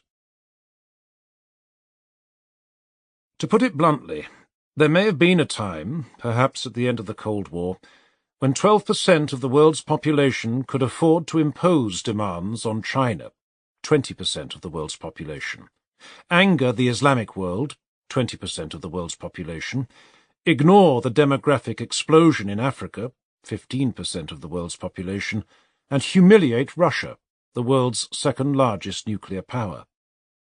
That time has gone. The West will have to learn to be as strategically cunning as Mao Zedong, a good student of Sun Tzu. Mao succeeded in battle after battle against the Kuomintang and the invading Japanese by fighting with the primary enemy and setting aside the struggle against the secondary enemy. It was brilliant of him to invite Nixon to visit Beijing when his primary concern was a war with the Soviet Union. The reality that the West has to deal with is that the primary strategic challenge for America is not the same as the primary strategic challenge for Europe. For America, it is China. For Europe, it is the Islamic world at its doorstep. Facts are facts. Yet each year, when the best Western strategic thinkers converge at the Munich Security Conference in February, not one Western strategic thinker can state the most obvious and important thing. American and European interests have diverged. The election of Trump has brought this divergence out into the open. It may well go down as one of Trump's biggest contributions to world history. Chancellor Merkel said in May 2017, "The times in which Germany could fully rely on others are partly over. I have experienced this in the last few days. We Europeans really have to take our destiny into our own hands." Both America and Europe would be better off if they were to become more strategically cunning in defending their respective interests. For Europe, it is clear that the primary threat is not going to come from Russia. Unlike during the Cold War, no Russian tanks threaten Europe. Russia is now a secondary challenge. Hence, Europe should make peace with Putin. Nor is Europe threatened by Chinese intercontinental ballistic missiles. Instead, China's economic development is good for Europe's interests. Why? Europe's primary threat is spillover instability from the Islamic world. As long as North Africa and the Middle East are populated with struggling states, migrants will come into Europe, stirring populist parties. However, if Europe helps North Africa to replicate the successful economic development stories of Malaysia, described earlier, and Indonesia, Europe will have built a strategic bulwark against unmanageable migrant flows. In short, it is in Europe's strategic interest to import the East Asian economic success stories into North Africa. Hence, Europe should work with China, not against China, to build up North Africa. Fostering the economic development of North Africa is not an idle dream.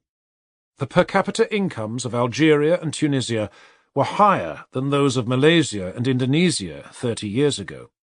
Yet Malaysia and Indonesia have grown more rapidly in the past 3 decades. What Indonesia and Malaysia have accomplished today, Algeria and Tunisia can accomplish tomorrow.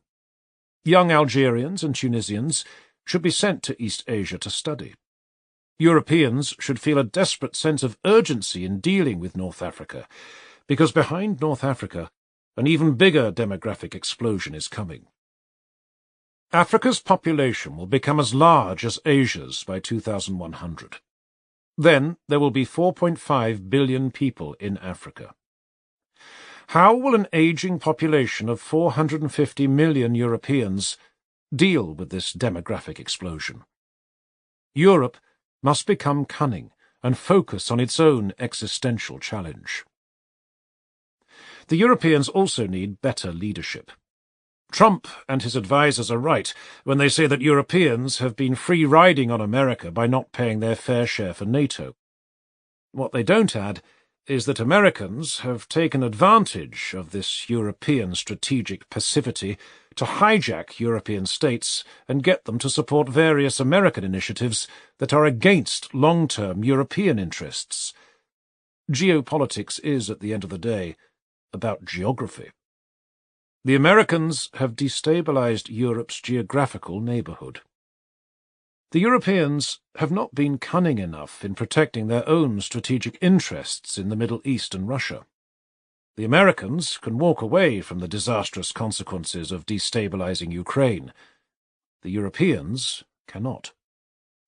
The Europeans were technically right in saying that Russians violated international law in Ukraine.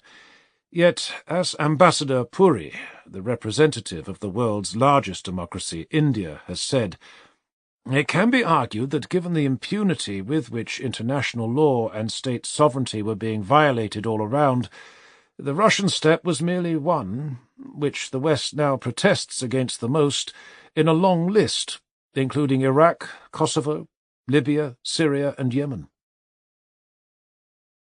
Most countries in the world are bewildered by the American insistence on humiliating Russia. They are even more bewildered by European complicity. Trump and his team were initially showing strategic common sense by not antagonizing Putin. Yet few European leaders have shown their support for this common sense, confirming once again the lack of strategic cunning in Europe. Senator McCain is right to rail against alleged Russian meddling in American elections. Western logic teaches us that McCain's complaint implies a universal moral rule. No country should interfere in any other country's elections. Would McCain agree to a similar rule for America, not interfering in any other country's elections? And if America exhibits double standards in such behaviour, would Europe point that out? America is an ocean away. It can and should walk away from its multiple engagements in the Islamic world to focus on its primary challenge, China. Future historians will wonder why America showered geopolitical gifts upon China as it was rising. In the early 2000s, in the most rapid phase of China's development, America decided to invade Iraq and get mired in a swamp. And how did this strategic folly come about? It happened because America reacted emotionally instead of rationally to 9/11. The Islamic world is not America's primary strategic challenge. It is a secondary challenge. Hence, it should make peace with the Islamic world, not rile it. With the shale revolution, America doesn't even need oil from the Gulf. Paradoxically, its naval fleet in the Gulf protects oil supplies to China, as China depends greatly on oil imports from the Gulf region. America has also demonstrated strategic stupidity in dealing with Iran. It has allowed the painful memories of the 1979 occupation of the American embassy in Tehran, which is now almost 40 years ago, to trump cunning strategic calculations. Iran will never be a threat to America. Instead, it could enhance America's strategic options. One of Obama's biggest gifts to America was the nuclear deal with Iran. Trump should build on it by establishing diplomatic relations. The best way to transform Iranian society is to send thousands, if not millions, of American tourists to the country. In 2012, Christopher Thornton wrote in The Atlantic that a 2009 World Public Opinion poll found that 51% of Iranians hold a favourable opinion of Americans, a number consistent with other polls, meaning that Americans are more widely liked in Iran than anywhere else in the Middle East. Shrewd American geopolitical policies should take advantage of this. Instead, foolishly, Trump is trying to derail this Iran agreement. The US Congress unwisely imposed new sanctions on Iran in 2017. The big danger that America faces if it wakes up and begins to deal with China is that it will make the same mistakes that the Soviet Union made when it dealt with the US. The Soviet Union saw America as a military competitor. In fact, America was its economic competitor, and it was the collapse of the Soviet economy that led to America's victory. Similarly, for America, China is an economic competitor, not a military competitor. The biggest mistake that America could make is to step up its military deployments in East Asia to balance a resurgent China.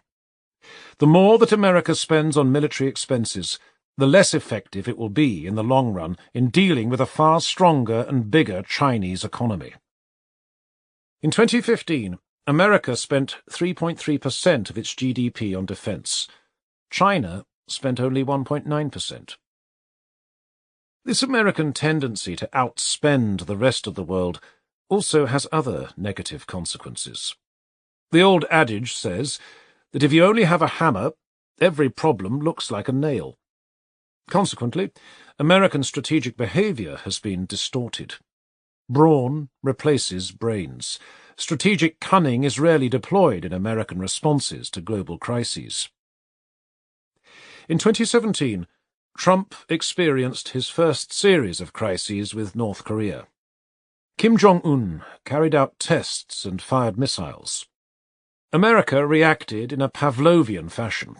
It sent a naval fleet led by USS Carl Vinson to be parked near North Korea. Rex Tillerson announced that the era of strategic patience was over. Did these military responses work? Did they change North Korean behavior? No. Kim Jong-un knew better than anyone that America didn't have a military option. A military strike against North Korea, a la Syria, would have led to an artillery barrage against Seoul. 1 million people could have died, and the resulting war would not have been between North Korea and America. In a replay of 1950, China would have got involved. There were other options America could have deployed. There is one major historical fact that most American policymakers do not seem to know. Diplomatic immunity was invented over 2,000 years ago to enable diplomatic envoys to visit enemy capitals without getting their heads chopped off by angry kings and queens. Hence, if North Korea is an enemy, the logical response is to establish diplomatic relations with Pyongyang. However, since Washington, D.C. is often shrouded in political correctness, it is the only capital that believes that establishment of diplomatic relations is an act of approval. Actually, it is supposed to signal a lack of trust among nations. As a consequence, America underuses its diplomatic opportunities. If it were to utilize diplomatic tools, it would first create a strategic alignment of interests between China and America on the Korean peninsula. How would this be done? Professor Robert McFarquhar has advised that America could provide China with a strong assurance that a reunified Korean peninsula would be a neutral country, like Austria after the Second World War. All American troops and bases would leave a reunified Korea. And would this be a strategic defeat for America? Or would this be a cunning move by America to create a fiercely independent country on China's doorstep? Just as history and geography made Vietnam fiercely independent of China after American troops left, the same would happen to Korea. In short, strategic cunning can be more effective than military brawn in solving complex geopolitical challenges. Sadly, this reliance on military brawn is not confined to the right wing in America. The left-wing liberals also feel a need to demonstrate their hawkish credentials. Hillary Clinton demonstrated this as Secretary of State in advocating the bombing of Syria. Even Obama felt a need to step up the bombings of Afghanistan and Pakistan with unmanned drones. Quite remarkably, the only time when the liberal intelligentsia praised Donald Trump was when he bombed Syria after an ostensible chemical attack by President Assad on the 6th of April 2017. America needs to engage in deep reflection on why American strategic behavior relies more on bombs than brains. Ironically, China may be privately happy that America focuses on military solutions, while it focuses on economic development. In theory, China will win in economic competition, because it has a much larger population, 1.37 billion as opposed to America's 321 million. Yet, America has outperformed every other economy in the world by being able to attract the best and brightest of the 7 billion people on Earth. This is why many of America's greatest universities, schools, and companies are led by American citizens born overseas. The H-1B visa, or HIB visa, which allows U.S. companies to employ foreign nationals in certain occupations, is part of America's strategic answer to China's population advantage. Yet it is precisely at the moment when America needs more HIB visas to deal with China's economic competition that America is reducing the number of HIB visas. All this is a result of the lack of long-term strategic cunning.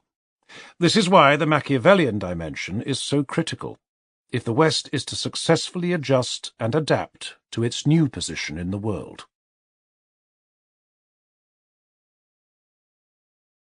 A more dangerous world. My Asian, African and Latin American friends will be troubled by my call to the West to be cunning. They will fear that I am trying to prolong Western domination of our global order. That's not my reason for calling for more strategic cunning. I'm doing so because a naive and ideological West is dangerous. The failure of the West to make major strategic adjustments is responsible for many of the mishaps the world has experienced recently. The world will become more unstable unless the West radically changes course. Democracies are not designed to take on long-term challenges. They can respond to immediate threats, like Hitler or Stalin. However, even if the threat is going to be faced by the grandchildren of the voters, voters will not vote for a politician who says, "Let's sacrifice now to save our grandchildren." Western thinkers are right to speak about the many virtues of democratic political systems. They are also right in saying that democracy is the worst form of government, except for the alternatives. It is also true that because of their many checks and balances, democracies have demonstrated long-term resilience. However, the West is wrong in believing that democracy is a necessary condition for economic success. If it were, China could not and should not have succeeded. But it has. This is also why many in the West deeply resent China's success. It undermines many key pillars of Western ideology. The shortcomings of democracy are dominating Western societies at a time when these societies have to make major strategic changes, and failures to make strategic changes at the right time do lead to disasters. Many of the problems the West is encountering now are the result of the strategic misjudgments of yesterday. Chas Freeman, a distinguished former American ambassador, has made the same point. The risks the world now faces were not and are not inevitable.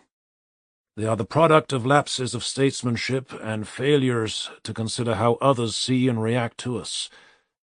The setbacks to America's ability to shape the international environment to its advantage are not the result of declining capacity on its part. They are the consequence of a failure to adapt to new realities and shifting power balances. A few examples will drive home the point. In early 2017, Europe was startled by President Erdogan's efforts to use Turkish populations in Europe to vote in favour of constitutional changes to entrench his power. All the blame was heaped on Erdogan, one man. But how much of Turkish anger was a result of being insulted by Europe for decades? Turkey applied for EU membership in 1987 and never got in. Austria, Cyprus, Malta, Sweden, Finland, Hungary, Poland, Romania, Slovakia, Latvia, Estonia, Lithuania, Bulgaria, the Czech Republic, Slovenia and Croatia applied later and did. You don't insult a country and not face consequences. Even more stupidly, the Europeans kept Turkey out and allowed Turks in, who want to vote for Erdogan. It would have been wiser to keep Turks out and admit Turkey into the EU, with restrictions on free movement of labour. The jobs generated inside Turkey would have kept Turks at home. Similarly, it was a folly for Europe to launch the Common Agricultural Policy, CAP, in 1962. It enriched a few European farmers. It impoverished millions of African farmers, especially in North Africa. Why are millions of Africans trying to get into Europe illegally? Because Europe lost its strategic common sense. By not exporting jobs to Africa, it designed policies that would inevitably import Africans into Europe. This is why the rest should wish and hope for a more cunning and calculating West to manage the next 30 years. Here are some key economic forecasts about the world in 2050. In 1950, the American-European, UK, France and Germany share of world GDP was 43%. By 2050, it will have shrunk to 24%. The population figures are even more stunning. As Swedish physician and epidemiologist Hans Rosling has documented, in 1950, Europe's share of the world's population was 22%, while Africa's was 9%. By 2050, Europe's share will have shrunk to 7%, while Africa's will have exploded to 39%. If Europe continues on autopilot, or sinks into despair or racially and religiously motivated ideological approaches to declining power in population shifts, this will be an act of collective suicide. It will also be hugely damaging for the rest, as Europe and America flail around. The explosive expansion of Western power into every nook and cranny of the world has done both good and evil, including the genocidal disappearance of many peoples. Yet the 88% of the world's population outside the West have absorbed a great deal of Western wisdom. They can and are forging ahead and building their own futures. By a remarkable accident of history, the most distant Asian society from Europe, Japan, became the first non-Western society to modernize, through the Meiji Reformation in the 1860s. A century later, more Asian societies emulated Japan. All this has led to the great and unstoppable Asian resurgence. Now, through another accident of history, the virtues of modernization are poised to enter Arab, Turkish, and Persian societies, because all these societies are genuinely amazed by the spectacular success of Asia, from China to India, and keen to replicate such success. It is not an accident that the custodian of the two holiest Islamic sites, King Salman of Saudi Arabia, decided to make a month-long trip to Asia instead of Europe in early 2017 as his first overseas tour. By looking east instead of west, these Islamic societies will slowly transform and modernize. The West can accelerate a two-way street of learning between Western and Eastern Muslims by quietly terminating its 2-century-long policy of interfering in Islamic societies. A good start, as indicated earlier, will be to stop all bombing of Islamic countries. After a few painful bumps in the road, the Arabs, Turks and Persians will reach various mutual adjustments. Europe's shining example of the culture of peace, which has been replicated in the more diverse Southeast Asia, will slowly seep into the Middle East too. This is the most significant advantage that will come from a strategic and cunning withdrawal of Western power from this region. Few Western minds can conceive of a peaceful Middle East. Sam Huntington, one of America's most thoughtful analysts, famously declared that Islam has bloody borders. 9/11 only accentuated the belief that Muslims are inherently violent. If this were true, I should live each day in extreme fear. Singapore is a small, predominantly Chinese state surrounded by two large, mostly Muslim states, Malaysia and Indonesia. Despite having had multiple problems with both of them over the decades, the chances of Singapore going to war with either state is practically zero today. Why? All three countries have learnt that wars don't make sense. We are focused on economic growth and working together to promote it. The sort of sensible decisions that Singapore, Malaysia and Indonesia have made are being replicated everywhere. A Middle East region with less Western meddling will ultimately be a predominantly peaceful region.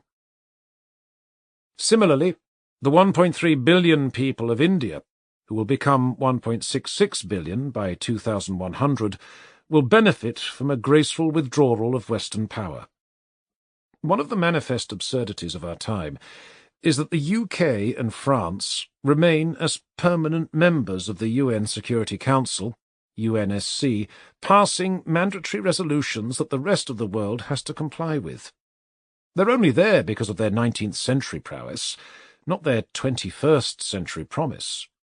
Indeed, in 2045, on the 100th anniversary of the UNSC, if the UK and France remain permanent members and India is out, the UNSC would have lost all its credibility. No serious country would then comply with its resolutions. As the Western share of the global population and of global power recedes, the West should calculate that it is in its best interests to have a stronger rules-based order. One way to do this is to strengthen, not weaken, the UNSC. The best way to strengthen the credibility of the UNSC is for the UK to give up its seat to India, and, as I argued in The Great Convergence, for France to share its seat with the EU. What I'm advocating here is plain common sense for long-term European interests. Yet it shows how far away the Europeans are from strategic cunning, that the most obvious solutions for their long-term interests are neither conceivable nor mentionable in European discourse. Western humility would be good for the 1.4 billion people in China, too. The biggest act of strategic folly that America could commit would be to make a futile attempt to derail China's successful development before China clearly emerges as number one in the world again. Barack Obama avoided this temptation from 2009 to 2016. Trump is unpredictable. It is truly dangerous that there is a significant group of thinkers, policymakers, and activists in Washington, D.C. who are quietly plotting and planning various ways of derailing China. Such activity can only give credence to the hawkish voices in the country and result in the emergence of an angry nationalist China. Today, under Trump, America is focused on military competition. He has announced that he will increase the U.S. naval fleet from 272 ships to 350. This is strategic folly. A more cunning America would focus on reducing its navy, not expanding it. And would the world collapse? Would trade routes be threatened? And if trade routes suffer, would America suffer more? Or would the world's number one exporter, China, suffer more? In short, some strategic common sense would encourage America to be more prudent than expansionary in its military spending. It's an even bigger folly for Trump to announce a nuclear arms race, as nuclear weapons remain the only force that could destroy the world. Instead of igniting an arms race with China, America should heed the cunning advice given by Bill Clinton when he spoke at Yale in 2003. This is what he said. "If you believe that maintaining power and control and absolute freedom of movement and sovereignty is important to your country's future, there's nothing inconsistent in that. The U.S. is the biggest, most powerful country in the world now. We've got the juice and we're going to use it.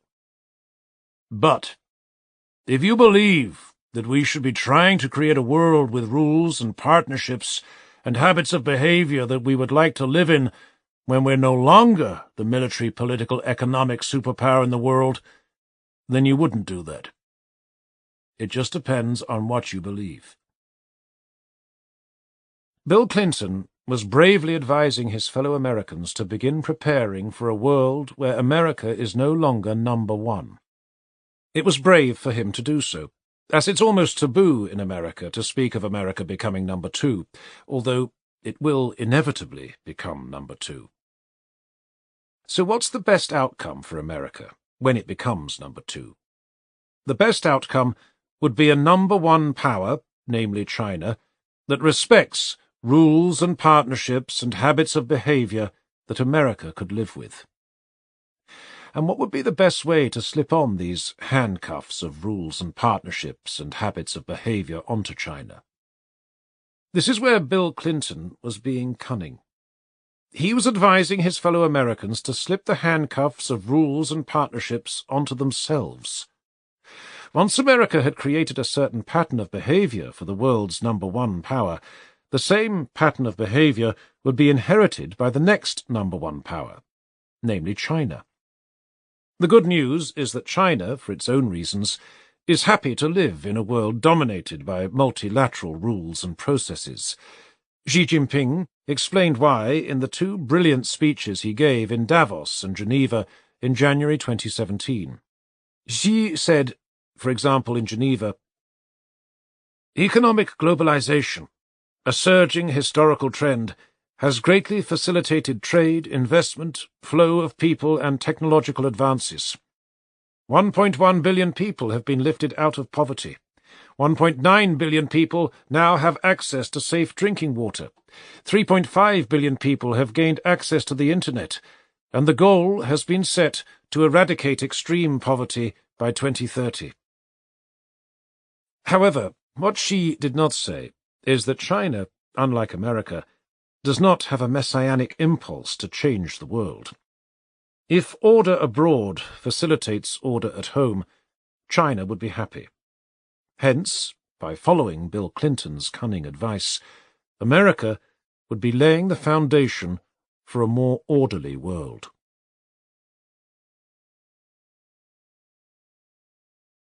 A better world for Americans and Europeans. All these recommendations are based on a fundamental assumption that Western minds need to understand that for over 2 centuries they have been aggressive and interventionist. Now it's in their strategic interests to be prudent and non-interventionist. This will benefit the world, as outlined above. It will also benefit Western populations. The West was the first civilization to break out of the clutches of superstition and ignorance that dominated the feudal eras of human history. The West also deserves the credit for carrying humanity to our current era of unprecedented peace and prosperity. Yet instead of celebrating these achievements, Western populations are pessimistic and despondent. According to the 2017 Deloitte Millennial Survey, millennials in emerging markets generally expect to be both financially, 71%, and emotionally, 62%, better off than their parents. This is in stark contrast to mature markets, where only 36% of millennials predict they will be financially better off than their parents, and 31% say they'll be happier. Similarly, according to the 2014 Pew Global Attitude Survey, most of those surveyed in richer nations think children in their country will be worse off financially than their parents. In contrast, emerging and developing nations are more optimistic that the next generation will have a higher standard of living.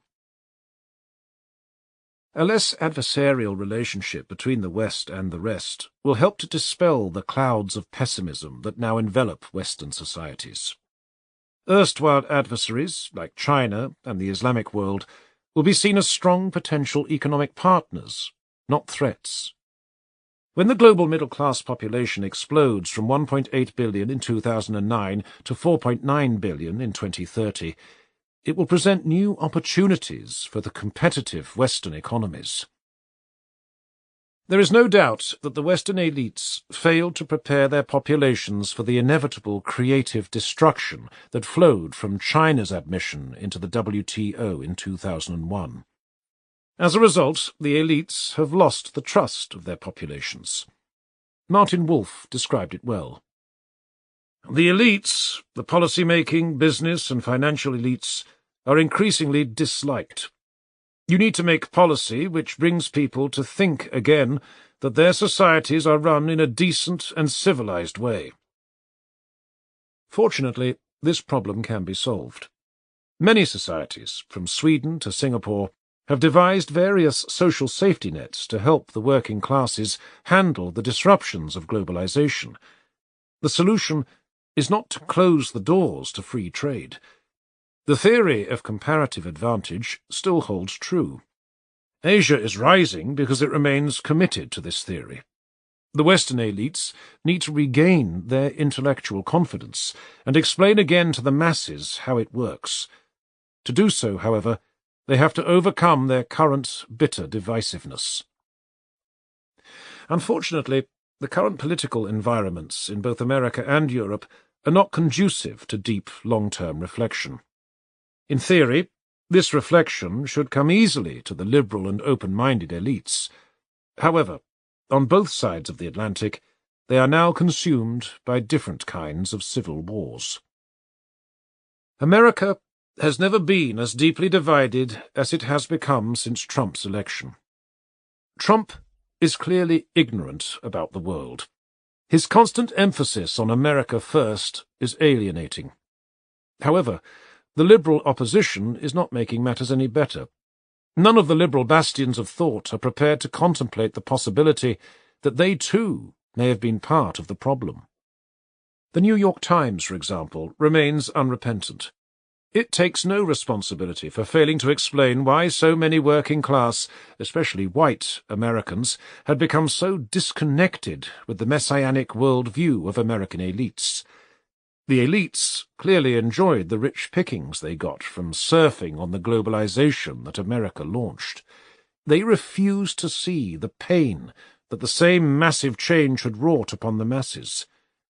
There is one glaring statistic to sum this up. 63% of Americans don't have enough savings to cover a $500 emergency. In short, while America is wasting trillions fighting unnecessary wars and deploying unnecessary aircraft carriers, 200 million Americans live on the edge. This defies common sense. Trump was not wrong when he advocated the goal of America First. This is what his people want. However, his methods of achieving this are totally flawed. If he cuts off America from global trade flows, he will deliver an America last. What America needs is a strong degree of bipartisan consensus on how to engage the world intelligently, so that all Americans, especially working-class Americans, are better off. Instead, at a time when the country should come together, it has never been more divided. And it is badly divided, because both sides are being ideological. If both sides were to become more Machiavellian in their calculations, they would agree on some obvious and fundamental things that America needs to do. However, to reach any such agreement, they have to understand the rest better. Unfortunately, any such understanding is undermined by American insularity. Every fortnight, my home in Singapore receives by mail a copy of the New York Review of Books. It is probably the best-written magazine in the world. It is such a joy to read.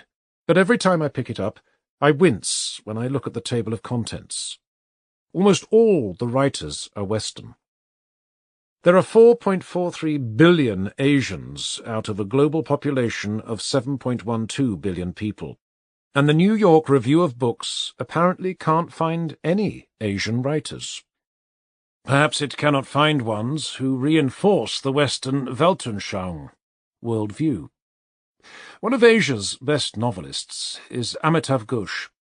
He told me that his relationship with the New Yorker, another great magazine, came to an end when he resisted their attempts to get his writing to fit into their traditional worldview.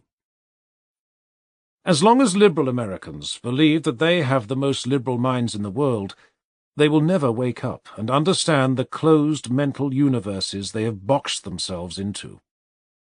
Liberalism has created an attitude of intellectual superiority, especially towards the rest of the world. Most European intellectuals, who are more aware of their own troubled history and the damage that European colonization did to the world, do not share the messianic impulse of American intellectuals. Nonetheless, there is a similar reluctance to accept the new reality that Europe must also make structural adjustments to cope with the resurgent rest.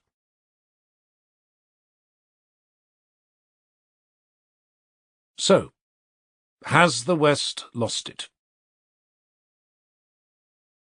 The crux of the problem facing the West is that neither the conservatives nor the liberals, neither the right wing nor the left wing, understand that history changed direction at the beginning of the 21st century.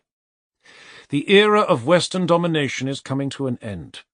They should lift their sights from their domestic civil wars and focus on the larger global challenges.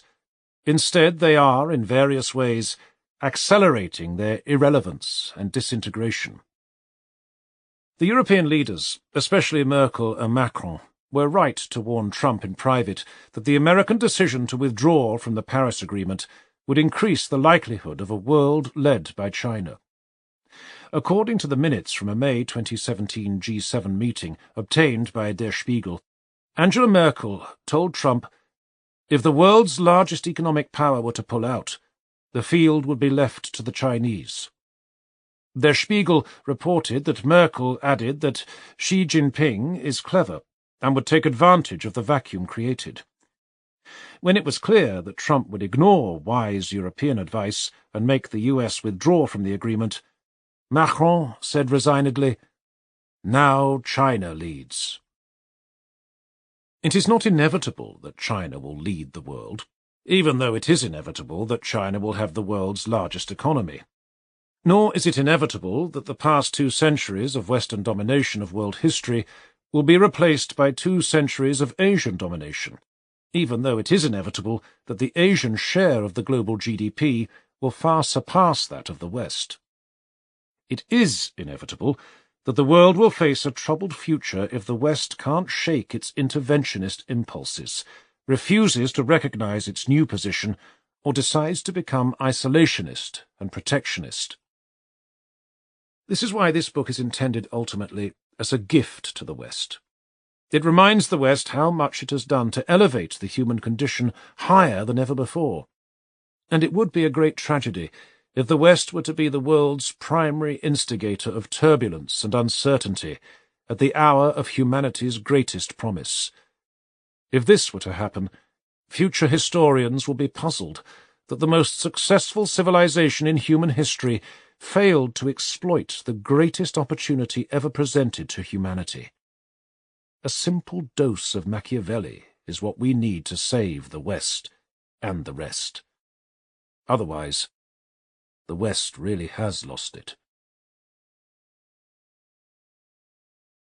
This audiobook was produced and published by Penguin Books Limited. Recording copyright 2018.